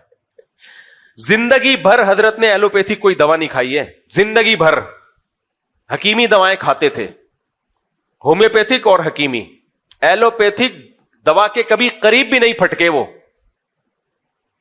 لیکن ہماری رائے یہ ہے کہ یہ ان کی رائے یہ صحیح نہیں تھی, ان سے غلطی ہوئی ہے اس میں. ایلوپیتھک اتنا برا نہیں ہے جتنا ہم اس کو سمجھتے ہیں, بلکہ حکیموں میں فراڈ زیادہ ہے. اور حضرت کی ڈیتھ بھی شوگر سے ہوئی ہے, چیک اپ نہیں کرایا حضرت نے. انہوں نے فرمایا ڈاکٹر کے پاس جانا ہی نہیں ہے, میں گھر میں مروں گا, ہسپتال میں نہیں مروں گا. اور شوگر ہوئی, حضرت مانتے ہی نہیں تھے مجھے شوگر ہے, کیونکہ حکیم آ کے مٹھائیاں کھلا رہے تھے حضرت کو شوگر میں. ہمیں اچھی, میں نے مجھے حکیم کا نام بھی پتا ہے, برفیاں کھلا رہے تھے حضرت, مٹھائی نہیں کھاتے تھے. انہوں نے کہا میں علاج بالمثل کروں گا. علاج بالمثل کا مطلب شوگر ہے تو شوگر سے علاج کروں گا. حضرت مٹھائی نہیں کھا رہے, حضرت کو جلیبیاں کھلا رہے وہ حکیم.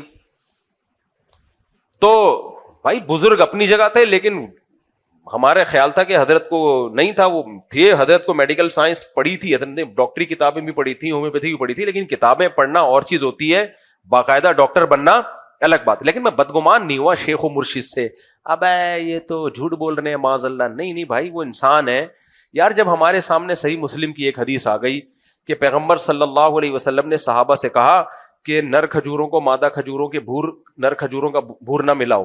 صحابہ نے نہیں ملایا, پیداوار کم ہو گئی, کھجوروں کی پیداوار کیا ہو گئی, کم.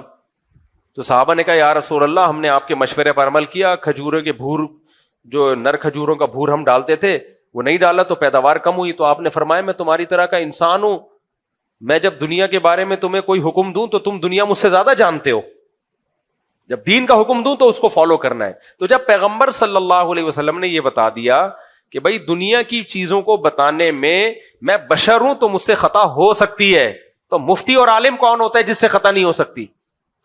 اس لیے میں جو آپ لوگ کو ٹوٹکے طبی بتا رہا ہوتا ہوں, لیمن ڈالو اور اس میں, اس دن آیا نا میں نے کہ اس میں شہد ملاؤ اور اس میں لیمو نچوڑو اور لیمو کو پانی کے اندر آدھا گھنٹہ ڈال کے رکھو, اور اپنے خرچے پہ, گرمی ہے تو ٹھنڈا ٹھنڈا, سردیاں ہیں تو نارمل پی جاؤ, تو ایسا خاندانی صحت ہو جائے گی. تو یہ ٹوٹکا ہے, ہو سکتا ہے کوئی پی کے انتقال کر جائے. سمجھ رہے ہو, یا اس کو ایسیڈیٹی ہو, تیزاب ہو, پتہ چلا وہ السر اس کا کینسر میں تبدیل ہو گیا, کیونکہ لیمن تو السر میں نقصان دیتا ہے. تو ایسے موقع پہ یہ نہیں بولو مفتی صاحب قاتل ہے, جھوٹا ہے, اس کے کسی درس قرآن کی کوئی حیثیت نہیں ہے. دنیا یہی بولے گی بھائی مفتی صاحب نے ایک اپنے تجربہ بتا دیا, آپ ڈاکٹر سے پوچھ لیتے, حکیم سے پوچھ لیتے, اگر وہ بتا دیتا کر لیتے, نہیں کرتا نہیں کرتے, تو مفتی صاحب کوئی حکیم تھوڑی ہیں. یہی بیلنس بات یہی ہوتی ہے نا, عمل کرنا ہے کر لو, نہیں کرنا ہے نہیں کرو. تو اسی طرح سیاست میں بھی جب میں کوئی بات کر رہا ہوں تو اس میں سیاسی بات ہے بھائی, اس میں ایک رائے ہے, آپ مان لیں مان لو, نہیں ماننا تو اس کا درس قرآن یا فتوے کے غلط ہونے سے تعلق تھوڑی ہے. ایک صاحب نے حضرت مفتی تقی صاحب کے بارے میں کہا کہ انہوں نے سندھ کے گورنر کی تعریف کی ہے. حضرت مفتی تقی صاحب نے گورنر سندھ کامران ٹیسوری کے بارے میں کہہ دیا کہ حضرت عمر کی سنت کو زندہ کیا ہے نا, وہ راتوں کو جاگتا ہے. اب ہو سکتا ہے دن میں سارا دن سوتا رہتا ہو, ہے وہ قابل احترام, مجھے میری بڑی ریسپیکٹ کرتے ہیں, اس لیے میں اس کے نام عزت سے لوں گا. مجھے جو آدمی عزت دے تو مجھے نہیں اچھا لگتا میں اس کی توہین کروں. تو کامران ٹیسوری سے جب بھی ہماری ملاقات ہوئی بڑی رسپیکٹ دی. اب اچھے ہیں برے ہیں یہ ایک الگ بحث ہے, ماضی کیا تھا اللہ عالم, لیکن کام اس نے کراچی کے لیے بہت کیے, اس کا میں گواہ ہوں. کام واقعی اس نے کراچی کے لیے بہت کیے ہیں کامران ٹیسوری نے, اس کا میں چشمدید گواہ ہوں. تو اب مفتی تقی عثمانی صاحب نے کہہ دیا کہ یہ حضرت عمر کی سنت زندہ کی ہے, تو اتنے لوگوں کے میرے پاس میسج آئے, مفتی تقی صاحب تو ایسے. میں نے کہا یار اتنے بڑے عالم نے ایک اسٹیٹمنٹ کہی ہے, ساری زندگی کی عقیدت ایک جملے میں اڑا دی آپ نے. کوئی کہہ رہا ہے بکے ہوئے ہیں, کوئی کہہ رہا ہے حکومتی وہ ہیں, کوئی کیا کہہ رہے ہیں. یہ تو ہماری قوم کا مینٹیلٹی ہے. آپ زیادہ زیادہ بولتے ہیں بھائی مفتی تقی صاحب کے علم اور تقوی کو سلام, لیکن اس جملے سے ہم اتفاق نہیں کرتے, ہماری نظر میں وہ بندہ ٹھیک نہیں ہے. تو بس اتنا کافی ہے. کیا یار بیچاروں کو اب بھی کمنٹس آ رہے ہوتے ہیں مفتی تقی صاحب کی تصویروں کے نیچے, وہی بندہ ہے جس نے حکومت وقت کی تعریف کی ہے. تو مجھے تو بھائی دیکھو, من عادی لی ولیا فقد آذنتہ بالحرب. حدیث میں آتا ہے کہ اللہ کہتا ہے جو میرے کسی ولی سے دشمنی کرتا ہے میرا اس کے خلاف اعلان جنگ ہے, میرا اس کے خلاف اعلان جنگ ہے. تو اس لیے یہ جو الفاظ زبان سے نکل رہے ہیں نا اللہ والوں کے خلاف, علماء صلح کے خلاف, یہ آپ کی نظر میں بہت ہلکے ہوتے ہیں, اللہ کی نظر میں ہلکے نہیں ہوتے, بہت بھاری ہوتے ہیں. تو ہماری رائے سے بھی کوئی اختلاف کر لو, کوئی مسئلہ نہیں ہے. ہم تو شرعی مسائل ہم سے پوچھو. اگر ہم سیاسی بات کرتے ہیں تو میں نے شہباز شریف کی تعریف کر دی کہ اچھا کام کیا ہے, آپ بول دیتے نہیں اچھا کام کیا, ختم ہو گئی بات. تو یہ جو پاکستان نے بہت زبردست فلسطینی موقف کی تائید کی ہے یونائٹڈ نیشن میں, اس پہ حکومت کو اپریشیٹ کرنا چاہیے. حکومت کام نہیں کرتی تو بھی برا بلا کہتے ہیں, کچھ اچھا کر کے آ جائے تو بھی برا بلا کہنا ہے, تو پھر تو اس کا مطلب تم حل چاہتے ہی نہیں ہو. اور فلسطینیوں کی جگہ اپنے آپ کو رکھ کے سوچو کہ تم پہ یہ ظلم ہو رہا ہوتا. اگر شہباز شریف کا یہ بیان غلط ہوتا نا تو فلسطینی کہہ دیتے کہ غلط ہے, ہم اس پہ راضی نہیں ہے. ان کی طرف سے کوئی بیان نہیں آ رہا, اور ہم سارے نیک شریف شرفا بن کے فلسطین, ہم تو پورا جو ہے نا یہ تقسیم ہمیں قبول نہیں ہے, تو فلسطینی بولیں یہ قبول نہیں ہے تو پھر ہوگی بات. تو مدعی سست گواہ چست بننے کی کوشش مت کرو. یہ بالکل ایسے ہی ہے, ایران سے ہمارے 100 اختلافات ہیں, لیکن ایران نے فلسطینیوں کی مدد کی ہے. اب ہمارے یہاں بہت سے لوگ ایران دشمنی میں کہتے ہیں نہیں یہ نورا کشتی ہے, ایران فلسطینیوں کی مدد نہیں کر رہا, یہ نورا کشتی ہے. ہمارے بہت سے لوگ یہ بات, میں کہتا تھا یہ بات فلسطینیوں کی زبان سے نکلوا دو. فلسطینی کہیں کہ یہ ایران 2 نمبری کر رہا ہے, فلسطینی کہیں کہ ایران میں جو ہمارے لیڈر کو شہید کیا گیا ہے ایران نے مروایا ہے. وہ تو نہیں کہہ رہے اور آپ کہہ رہے ہو. اس کا مطلب ایران سے جو آپ کی ذاتی دشمنی ہے اس کو آپ کسی اور طریقے سے نکال رہے ہو. تو ایران کوئی شریف شرفا ملک نہیں ہے, میں کوئی ایران کی تعریفیں نہیں کر رہا, بہت سے جرم ایران کے کندھے پہ بھی ہیں, لیکن جتنے ہیں اتنے ڈالے جائیں, جو نہیں ہے وہ نہیں. ایران نے فلسطینیوں کی بے تحاشا مدد کی ہے, اور اس مدد کے صلے میں ایران کو قربانی دینی پڑی ہے, بھگتنا پڑا ہے. ایران میں میزائل آ کے گرے ہیں, ان کا آرمی کا آفیسر شہید ہوا ہے. تو یہ ساری قربانیاں فلسطینیوں کی مدد کی وجہ سے دی ہیں ایران نے, تو اس میں ایران کو اپریشیٹ کرنا بنتا ہے. تو فلسطینی کہہ رہے ہیں کہ ہماری مدد کر رہا ہے, اور وہ کہہ رہے ہیں کہ ہم بہت کچھ کر رہا ہے, ابھی ہر بات منہ یعنی ایسے بتانے کی نہیں ہوتی. تو اس کی سزا بھی ملی ہے ایران کو, واٹ لگا دی ہے ایران کی. تو لیکن ہمارے یہاں لوگ کہہ رہے ہیں نورا کشتی ہے, خود ہی مروایا ہے, پہلے فلسطینیوں کے لیڈر کو بلایا اور خود ہی مروا دیا, خود ہی ہیلی کاپٹر گرا دیا, خود ہی یہ کر دیا. بند کمرے میں بیٹھے ہوئے ہیں, منہ میں پان ہے, اور تبصرے ایسے کر رہے ہوتے ہیں جیسے پتہ نہیں ان سے بڑا فنٹر اس کائنات میں کوئی پیدا ہوا نہیں ہے. ان کی سورس آف نالج کیا ہے؟ کوئی سورس آف نالج نہیں ہے. تم کس سے ملے ہو یار؟ تم جا کے کسی فلسطینی سے ملے ہو تم, جو تمہیں بتا رہا ہو کہ, تو فلسطینی جو ہمارے وزیر اعظم نے جو بات کی ہے فلسطینیوں کا, اس کے خلاف کوئی بیان نہیں آیا. لیکن اسرائیل اس کو کسی قیمت پہ تسلیم نہیں کر رہا ہے, کیونکہ اس اسرائیل کو پتا ہے میرا اس میں نقصان ہے. تو اس لیے یہ اچھا اقدام کیا ہمارے وزیر اعظم کی طرف سے, اچھا اقدام ہوا ہے. باقی جو بھی یہ کہا کرے نا نہیں نہیں یہ تو غلط تقسیم ہو رہی ہے, تو ان سے کہو ٹھیک ہے, تمہارے بچوں پہ جب یہ ظلم ہونا اور بھوکے شہید ہو رہے ہوں اور یہ قحط زدہ حالت میں وہ مبتلا ہوں, پھر تم کہنا کہ نہیں نہیں نہیں نہیں ہمیں وہ یعنی اتنا ایریا چاہیے جو عملی طور پر جس کا امکان ہی نہیں ہے. جن کے بچے شہید ہو رہے ہوتے ہیں, جو بھوک سے تڑپ تڑپ کے جانے دے رہے ہیں, ان کی زندگیوں کو سامنے رکھ کر آپ فیصلہ کریں.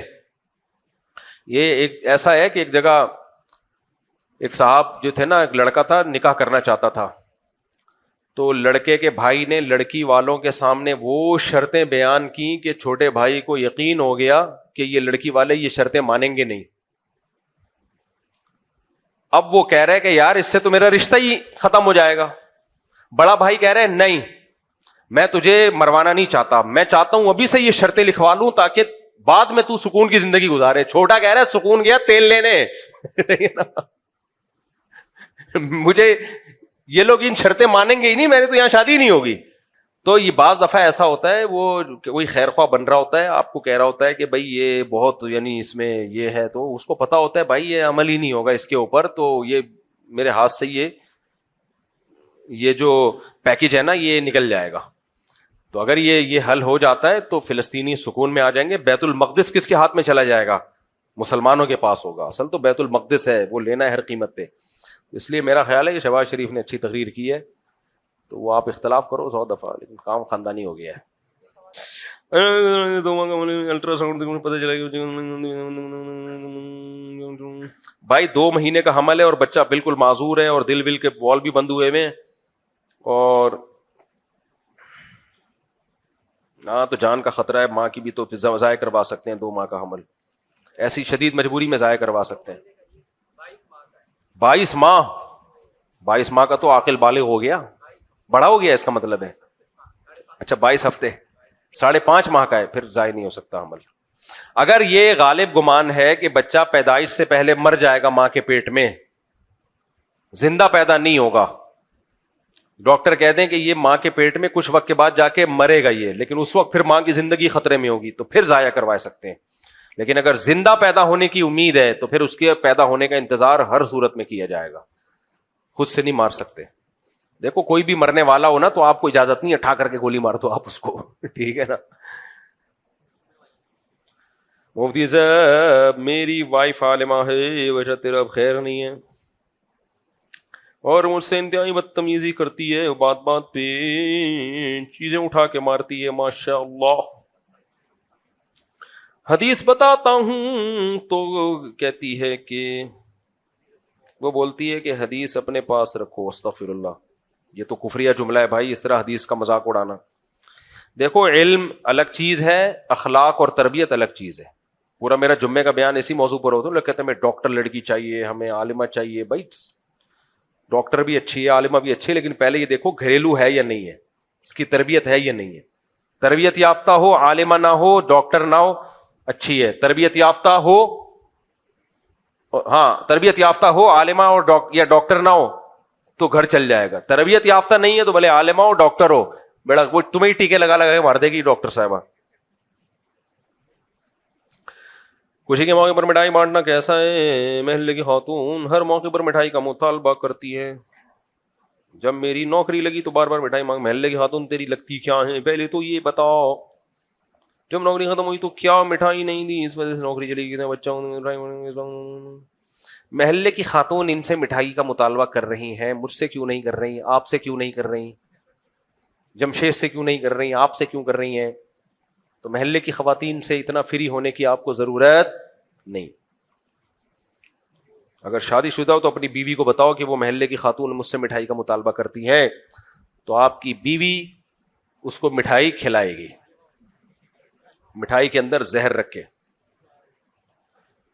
آپ نے ایک جواب میں کہا تھا کہ ایک شخص کے 3 بیٹے اور تینوں باہر چلے گئے, آپ کو اولادوں کو نصیحت کرنی چاہیے. آپ نے ان کے والد کو ہی نصیحت کر دی کہ 3-4 بچے ہوں گے تو یہ ہوگا.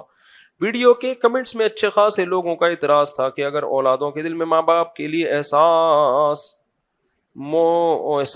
ہو، پتہ نہیں کیا لکھا ہوا ہے، ہو تو 10 بیٹے بھی ہوں تو وہ بھی باہر چلے جائیں گے، الٹا ماں باپ کو ہی کہیں گے کہ آپ کون پیدا کریں گے۔ دیکھو میں نے بیان میں کہا تھا کہ 2-3 بچے ہوں گے تو باہر جائیں گے تو جو ہے وہ پھر تو یہی ہوگا، بڑھاپا اکیلے میں گزرے گا۔ تو اس پہ لوگوں کے یہ بتا رہے ہیں، کمنٹس آئے ہوئے تھے کہ آپ بچوں کو سمجھاؤ نا کہ ماں باپ کی کیئر کریں، ماں باپ کے ساتھ رہیں۔ تو 2-3 کیا 10 بچے بھی ہوں گے، اگر ماں باپ کا خیال نہیں کر رہے تو سارے باہر چلے جائیں گے۔ شاید میں نے بیان کرنے میں سمجھا نہیں پایا ہوں گا میں، میرا مقصد ہے کہ بعض کو تو باہر بھی جانا پڑتا ہے، کمانا بھی تو انسان کی ضرورت ہے نا، سب کو یہاں روزگار نہیں ملتا۔ زیادہ بچے ہوں گے، کچھ باہر چلے گئے، کچھ یہاں رہ گئے۔ میں جاتا ہوں KPK میں، گاؤں دیہاتوں میں 8-8 10-10 15-15 بچے ہوتے ہیں، 2 ملیشیا میں، 2 ترکی میں، 1 امریکہ میں اور 5 یہاں پر، سمجھ رہے ہیں؟ پھر وہ آتے ہیں تو یہ 4-5 وہاں چلے جاتے ہیں، 1 سال کے لیے تبلیغ میں بھی گیا ہوا ہوتا ہے۔ تو سارے شعبے چل رہے ہوتے ہیں، ماں باپ بھی تنہائی میں نہیں ہوتے۔ ایک آدھ بچہ ہے تو وہ ماں باپ کو سنبھالے گا تو کمائے گا کون؟ کمائے گا تو یہاں ہر ایک کو روزگار نہیں ملتا، بعض کو باہر جانا پڑتا ہے تو یہ تنہا ہو جاتے ہیں۔ اس لیے 1-2 بچے جہاں ہوں گے تو یہ مسائل وہاں کھڑے ہوں گے، اس لیے بچے ہول سیل کے حساب سے ہونے چاہیے۔